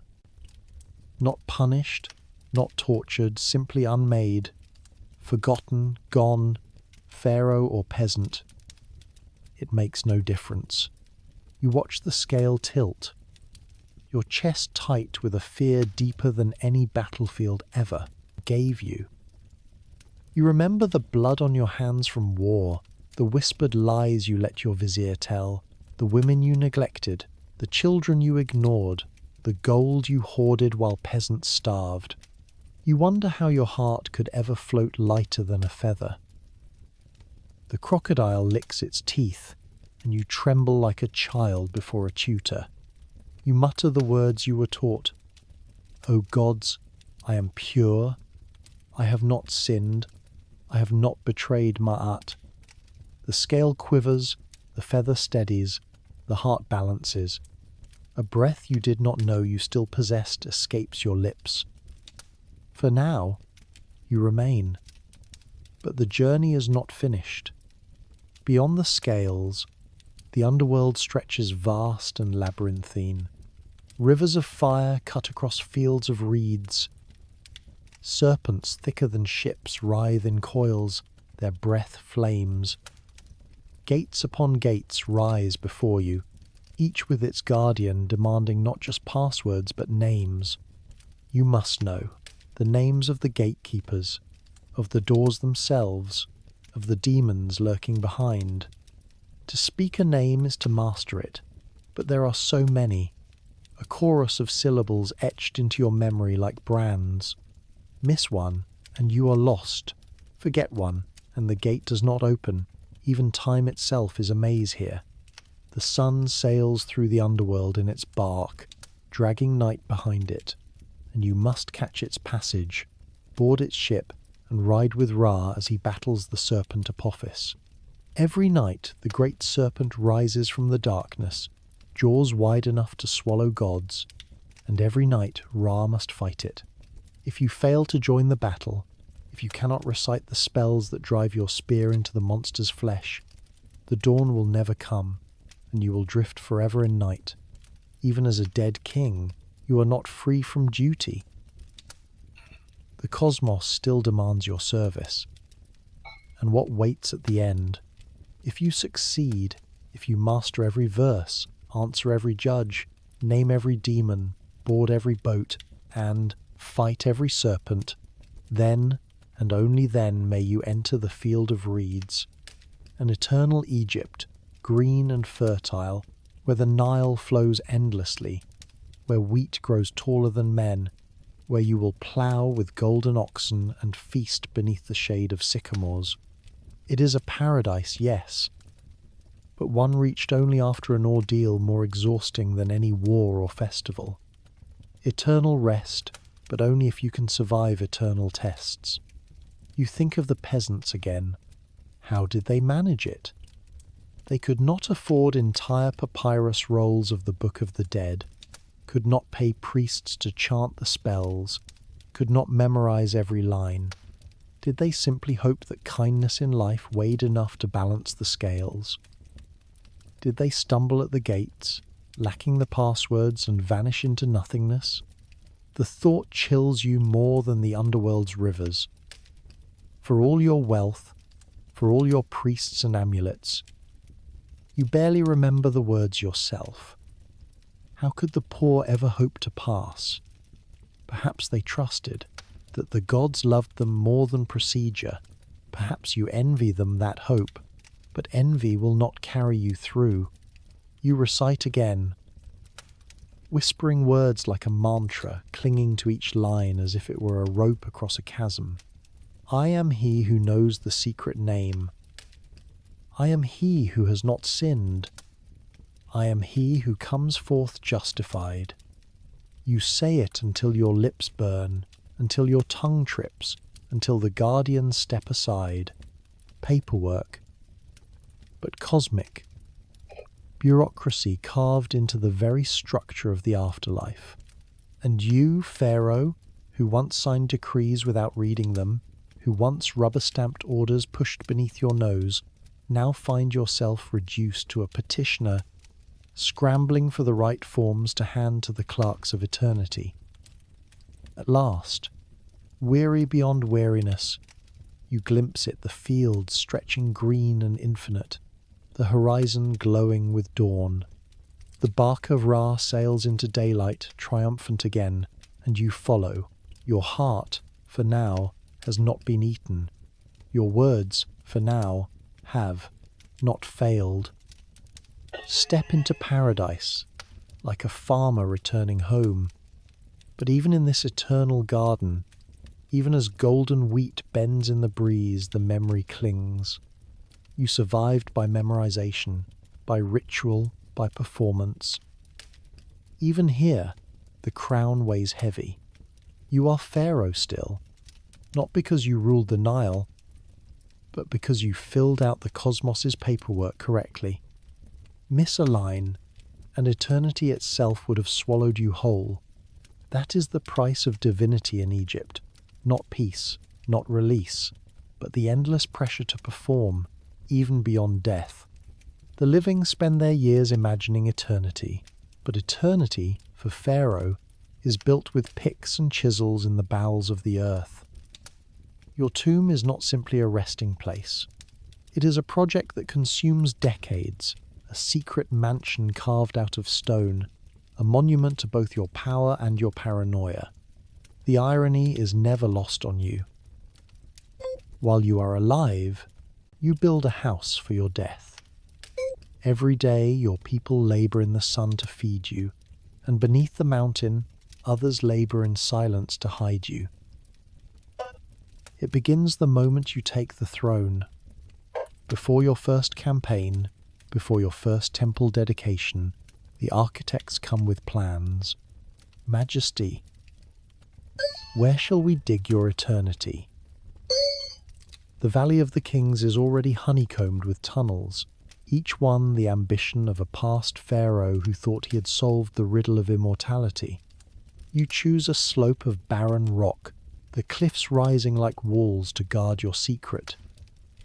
The architects nod and whisper measurements to the foreman. Then, the pounding starts. Bronze chisels bite into limestone. Dust clouds the tunnels. Sweat soaks the backs of workers who will never see daylight again once the passage is sealed. The tomb is a mansion, but one meant to be lived in by the dead. Corridors stretch deep into the mountain, winding like the intestines of a beast. The walls are smoothed, plastered, painted with spells and hymns so you will not forget the paperwork of the afterlife. Celestial ceilings shimmer with stars. Scenes of gods guiding you through judgment are etched beside depictions of you, larger than any deity, striding into eternity. Rooms bloom out of the stone storerooms for food, for wine, for furniture, for little carved servants who will spring to life in the field of reeds. A burial chamber, vast enough to house a sarcophagus that takes 200 men to haul. It is a palace underground, a palace no living eyes are supposed to see, and yet every stroke of the chisel echoes your fear. You command silence. Workers are sworn to secrecy, forbidden to speak even to their wives of where they labor. Guards patrol the valley, watching for spies. The vizier assures you the work is hidden, but deep down you know the truth. The more men involved, the more tongues wag. Egypt is not a land of secrets. It is a land of gossip. You cannot silence everyone. Somewhere, in a beer shop, a mason will mutter about the steepness of the corridor, or a painter will mention the richness of the gold leaf he was ordered to apply. And when you die, those words will carry like desert wind into the ears of men who hunger for treasure. So you command booby traps. False doors are carved into the walls, leading nowhere. Passages are walled up to trick intruders. Heavy stones are prepared to slide into place after the burial, blocking the entrance forever. Some architects grow inventive. Pits lined with spikes, hidden shafts meant to swallow the unwary. You approve them all, though you know thieves are clever. If a man is desperate enough to risk the wrath of the gods, he will find a way past stones and spikes. He will chip, crawl, tunnel, and eventually stand before your sarcophagus. The thought gnaws at you each night, long after the lamps are extinguished.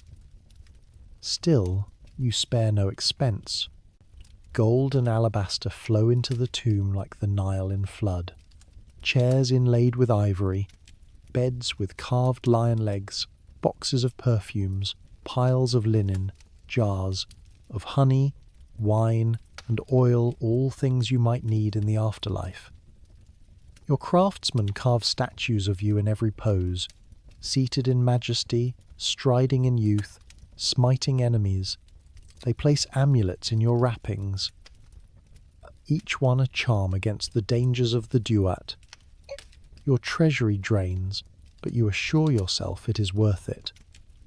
The tomb must be magnificent enough to impress the gods.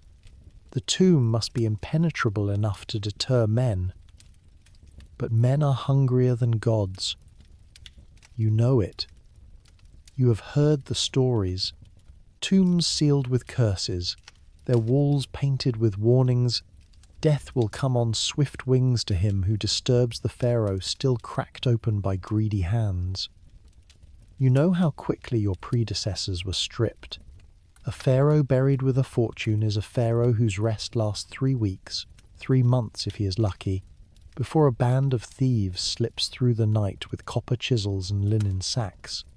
They smash the jars, scatter the amulets, pry open the coffins. They rip the gold from your wrappings, careless of the body beneath. They spill the wine, crack the alabaster, drag statues into the dark. Your eternity becomes their payday. The paranoia never leaves you. Even as you attend festivals, even as you smile at your wives, you think of the dark chamber under the mountain, half finished, waiting for your corpse. You picture thieves with oil lamps and chisels, whispering curses as they break through plastered walls.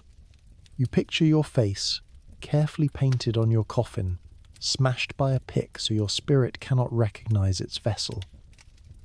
You picture your body, stripped and tossed aside like rags. It keeps you awake at night. It makes you command more workers, more walls, more traps. The tomb grows deeper, more twisted, more elaborate, an architecture of fear.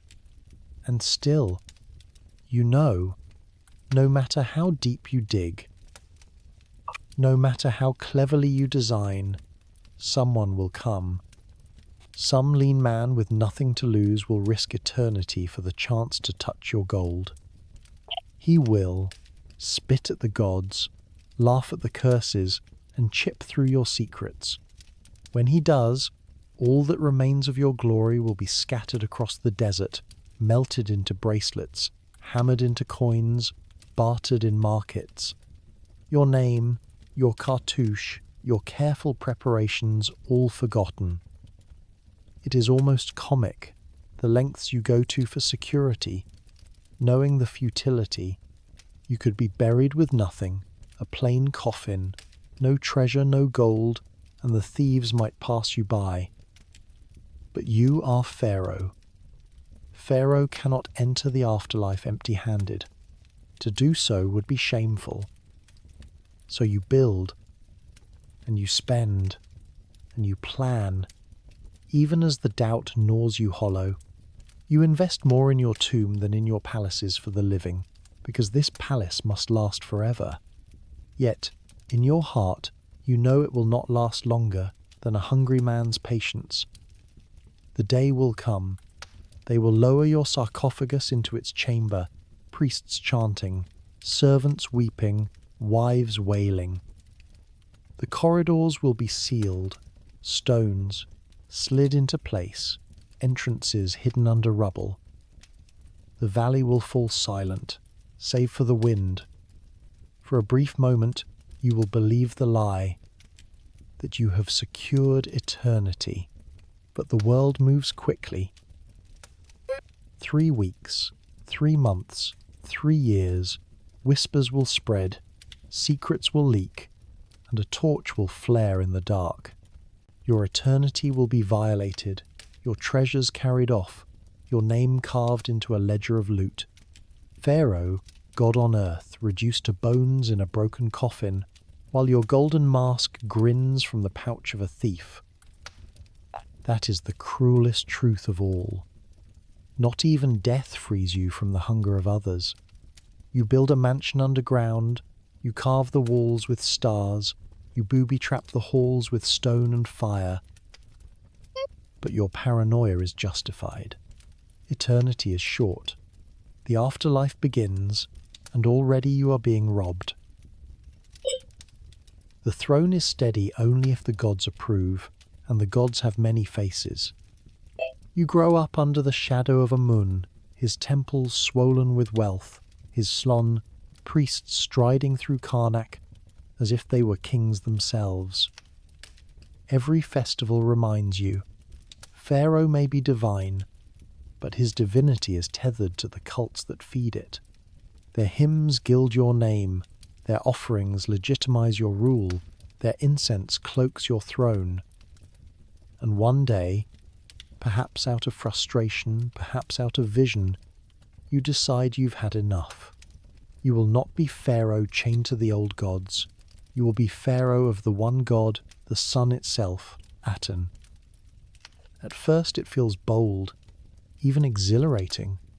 You cast aside the suffocating rituals of Amun, the endless demands of his priesthood, and lift your gaze to the blazing disk in the sky. No hidden statues, no darkened sanctuaries, just the sun, visible to every peasant, every noble, every bird wheeling over the Nile. You rename yourself, casting off the syllables that bound you to old divinities, reborn as the chosen of Aten. It is more than reform, it is rebellion. The court whispers, the priests seethe. But you press forward, convinced that eternity will vindicate you. You move the capital itself, tearing your court from Thebes, the city of Amun, and planting it in virgin desert. Akhetaten, horizon of the Aten, rises out of sand as if by magic. Palaces, temples, villas, all align to catch the rising sun. You ride through the avenues, your family at your side, all of you carved in new, strange ways, long heads, swollen bellies, features exaggerated as if the very art of Egypt has been reborn. The sculptors show you not as a distant god, but as a human, almost awkward, kissing your daughters, cradling them in your arms. For a moment, you believe you have freed Egypt, but gods are jealous, and their priests more so. In banishing Amun, you have not erased him. His priests sit in exile, fuming, their networks intact, their scribes still writing, their influence burrowed deep into every village. Farmers who once prayed to 100 gods are told to pray only to one, and they nod. But in the privacy of their huts they whisper to the old names, light incense for Osiris, pour libations for Hathor. You decree, but belief does not obey. Even your courtiers mutter that you have offended the balance of Ma'at itself, that the Nile rises and falls in rhythm with the gods you have cast aside. The years pass, and cracks spread. Your new capital shines in the desert sun, but grain shipments falter. Temples in old cities crumble from neglect, and soldiers grumble that Aten offers no victories. You sing hymns to the radiant disk, but the people hear only silence. A god who cannot be touched, cannot be fed, cannot be bribed, feels more like fire than comfort. Even as you stand with arms raised to the sun, you sense the growing distance between your vision and your people's faith. And then death comes, sudden and ordinary, as it always does. Perhaps fever, perhaps frailty, perhaps the weight of isolation finally dragging you under. The priests of Aten wail, your family grieves, and your body is laid in a tomb, carved hastily in the cliffs near Akhetaten. For a moment, you think your vision might endure. The sun still rises, the city still gleams, your hymns still echo. But eternity is cruel to heretics. Your successors move quickly. The old gods creep back like vines reclaiming a fallen wall. The temples of Amun roar with life again, his priests strutting in robes of gold, their vengeance patient and thorough. They do not simply revive their god, they erase you. Your name is chiselled from monuments, your cartouches hacked out of stone. Reliefs of you and your family are defaced, faces scraped smooth, bodies obliterated. The city you built in the desert is abandoned, left to crumble under the weight of sand and silence. Your reforms are denounced as madness, your art as grotesque, your god as foreign corruption. Scribes write you out of king lists, the scrolls that bind pharaohs to eternity. To future generations, you will not exist. The sun still rises, but Aten fades into nothingness, your hymns reduced to curiosities copied in secret by scholars who marvel at your audacity but never dare repeat it. This is what it means to offend the gods. Not exile, not defeat, but damnatio memoriae, cancellation in stone. Centuries later, when the wind scours the sand from Architaton's ruins, when archaeologists dig through shattered pillars and half-faded reliefs, they will marvel at your attempt. They will call it revolutionary. But to your peers, you were a blasphemer, a pharaoh who severed Egypt from its gods and paid with oblivion. You thought yourself a visionary, a prophet of the blazing disk. But history reduced you to a cautionary tale. They will not remember your hymns. They will not sing of your capital. They will only whisper that you offended the sun, and in doing so, extinguished your own light.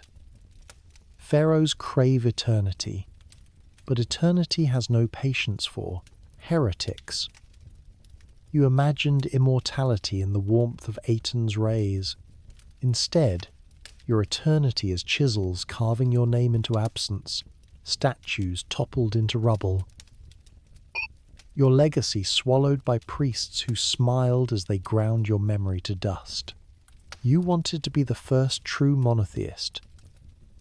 You became, instead, the first pharaoh to be erased, the god-king who proved how fragile even divinity could be. The air is wrong. You wake to it before you even open your eyes. A weight, a dryness that tastes like dust before you take your first breath. The Nile has always been your clock, your measure, your comfort. It rises, it feeds, it falls. But lately, the river has been sluggish, as if sulking, its banks pulling inward like lips pursed against you. The fields that should be seas of green are patchy, brittle, streaked with yellow where the stalks have withered too soon. You look out at the horizon, and it does not shimmer with promise, but with dust, a rolling wall of sand that turns the sky into a furnace. You ask your priests what this means, and they bow, eyes lowered, and say only, "Rituals, rituals, always rituals." To them, every locust that chews through your granaries is a message from the gods. Every streak of red across the sunrise is an omen of your failure. They urge you to pour more wine into the altars, to slit more throats of oxen, to light more incense until the temples choke with smoke. They chant, they burn, they throw themselves prostrate in the courts of Amun, and when the sky remains scarlet, when the dust still coats the fields, they tell you the answer is more. More sacrifices, more hymns, more blood. The gods, they say, are hungry, and Pharaoh must feed them. Your vizier does not speak in hymns, he speaks in rations. He calculates how many jars of grain remain sealed in the vaults, how many loaves can be baked, how many mouths must be fed in Thebes, in Memphis, in the villages that cling to the Nile like barnacles. He weighs out survival in numbers, his stylus scratching across wax tablets, his lips tight as though every figure pains him. A third less for the workers, half less for the soldiers. We must tighten, Majesty, or there will be nothing left. His voice is calm, but you can feel the tremor beneath it. A hungry soldier will mutiny, a starving peasant will riot, a starving Egypt will drag your throne into the dust along with them. You, Pharaoh, are caught between them, priests calling for rituals, viziers for rationing, generals for patience, and the people for bread. The burden is not that you cannot decide, it is that no decision will save you. You order sacrifices, and the gods are silent. You order rations cut, and the people grumble, their voices rising in the markets, their fists pounding on the doors of granaries. You tell the generals to hold steady, but you can see the hunger hollowing their men's cheeks, smell the weakness in their sweat. And then come the plagues. First, locusts, black clouds of them, descending on the fields, stripping them bare until the land looks gnawed. You watch from a chariot as they blot out the sun, a living storm that hisses and rattles, and you know that whatever wheat survived the drought is gone. Then the cattle sicken, their hides blister, their breath stinks, their bodies collapse in the mud with groans that echo like funeral chants. Then fevers spread, burning through your labour camps, your barracks, your harem. Servants sweat themselves to death on linen sheets while priests murmur that the gods are testing you. A hawk crashes dead at your feet during a procession, its wings broken. The sunrise, once golden, glows red as blood, staining the river like a wound. The court gasps and mutters. You keep your face still, but inside fear gnaws you raw. If Pharaoh is the axis of Ma'at, then these omens are cracks in the axis, and cracks mean collapse.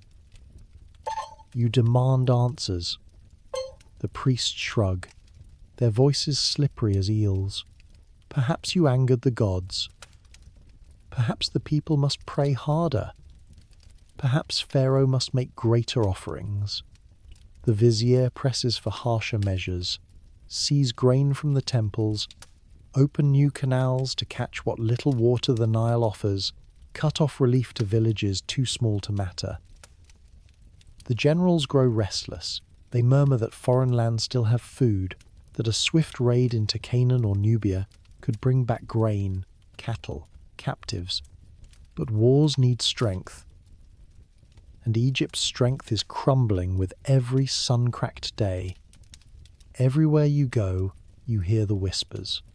In the courtyards, servants mutter about how Pharaoh has lost the favour of Ra. In the taverns, peasants spit into their cups and blame you for the dust, choking their children. Even among the harem, laughter falters into silence when your shadow falls across the threshold. Their eyes are wide, searching your face for cracks. They know the stories. When Pharaoh fails to uphold Ma'at, the gods find another. Sometimes it is the son of a concubine. Sometimes it is a general with soldiers at his back. Sometimes it is a priest with incense in one hand and a dagger in the other. You ride out to the banks of the Nile, your chariot wheels throwing up dust where there should be mud. And you stand alone, staring at the thin trickle of water. You try to speak to the river, to command it as Pharaoh should, but your words sound hollow. The river does not answer, the gods do not answer. Only the wind, hot and harsh, carries the stench of dead fish along its current. At night, you dream of fire. The horizon blazing, cities swallowed in flame, temples collapsing into ash. You wake drenched in sweat, your heart pounding like a drum, and you ask yourself the question no pharaoh can ever admit aloud. What if this is my fault? What if I have failed Ma'at? What if the gods themselves are telling Egypt that Pharaoh is unworthy? You lie there in the dark, staring at the gilded ceiling of your chamber, and every creak of the wood, every flicker of the lamp feels like the breath of judgment on your neck. And still, the rituals continue. Still, the vizier scratches his stylus, carving numbers that shrivel like the fields. Still, the people look to you as if you can wrestle with the sky and win. You keep your face calm, your posture regal, your voice steady.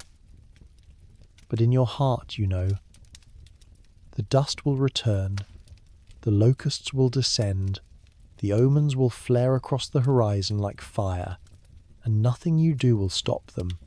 Pharaoh is divine, yes, but divinity is powerless against the hunger of the earth and the silence of the gods. That is the cruelest truth. You can command armies, you can raise monuments, you can choke entire valleys with statues of your face, but you cannot command the sky to rain, nor the Nile to rise, nor the locust to die. The people think you hold the cosmos in balance. In truth, you are clinging to the balance like a man dangling from a rope, praying the strands don't snap, and every red sunrise reminds you the strands are fraying. So you keep walking through the rituals, through the rations, through the omens, pretending you believe in your own power. You lift your arms to the horizon, trying not to notice that it looks less like dawn and more like fire. The sky itself seems to have turned against you. The horizon glows not with the soft gold of a rising sun, but with a strange, menacing red. As though the desert has caught fire, you stand at the balcony of your palace, the stone warm beneath your bare feet even at dawn, and you wonder how many more mornings Egypt can survive like this. Dust clouds roll like armies across the desert, blotting out the line between heaven and earth. The river that was supposed to save you each year by swelling its banks has instead shrunk like a sickly snake, and the fields around it crack open, thirsty and brittle. You have never known a silence like the silence of a dry Nile. It is not simply absence, it is accusation. When you were a boy, the priests taught you that the Nile rose because Pharaoh maintained Ma'at, the balance of the world. You believed it then. Who wouldn't want to believe they were the pivot of creation? But now, standing above a river that barely licks its banks, you begin to suspect the gods never tied themselves to Pharaoh at all. Or worse, they did. And this is their judgment. You hear the priests whisper, rituals, as if blood spilled in sanctuaries and incense choked into rafters will somehow cool water from Ethiopia's highlands. They urge you to slaughter bulls, to burn cedar, to sing hymns until your throat cracks. They press for processions, for prayers, for you to stand before the people with arms raised as though your posture could break the drought. You give in, because to refuse would be to admit weakness, but in your heart you wonder how many dead oxen it will take before even the most devout see through the performance. The vizier, ever the practical one, does not speak of gods. He comes with tablets, grain tallies etched into clay, numbers that shrivel smaller each week. He does not ask for sacrifices. He asks for ration cuts. 1/3 less for the workers, he says, voice flat. Half less for the garrisons. Better some survive than all starve. He recommends redirecting grain to the capital first, letting the villagers suffer quietly while the palace stays fed. It is strategy. It is arithmetic. But it is also cruelty. You see the same logic etched on his face. He will let children wither in huts so that you can continue to sit on your throne. And yet you sign the orders, because Egypt must have a pharaoh even if Egypt is starving. The people feel it first in their bellies, then in their bones. Grain that once stretched a season is gone in a month. Beer thins until it tastes of little more than water and bitterness. Fish vanish from the shrinking river, their corpses floating belly up in stagnant pools. Peasants pull what reeds they can to chew, boil leather, gnaw bark. The cries of hungry children echo along the mud-brick lanes. Rumours spread faster than plague. Pharaoh has lost Ma'at. The gods have abandoned him. The land is cursed. You walk among them once, flanked by guards, to show your presence. But the silence of their stares terrifies you more than any shouting mob could. Then the locusts arrive. A hiss, like sand on stone, fills the sky as they descend. Black clouds that turn, daylight into dusk. They strip the already brittle stalks in hours, leaving fields that look as though fire swept them. Your overseers report that even reeds along the river are skeletons now. In your granaries, Guards sweep out sacks riddled with holes, the grain inside shredded into powder. The people cry out, and the priests cry louder, demanding even greater rituals, claiming that Pharaoh must have offended the gods beyond repair. And as if drought and locusts were not enough, disease creeps in.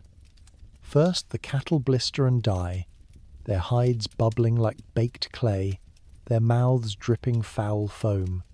Then the fevers strike people too, burning through the camps of workers and soldiers alike.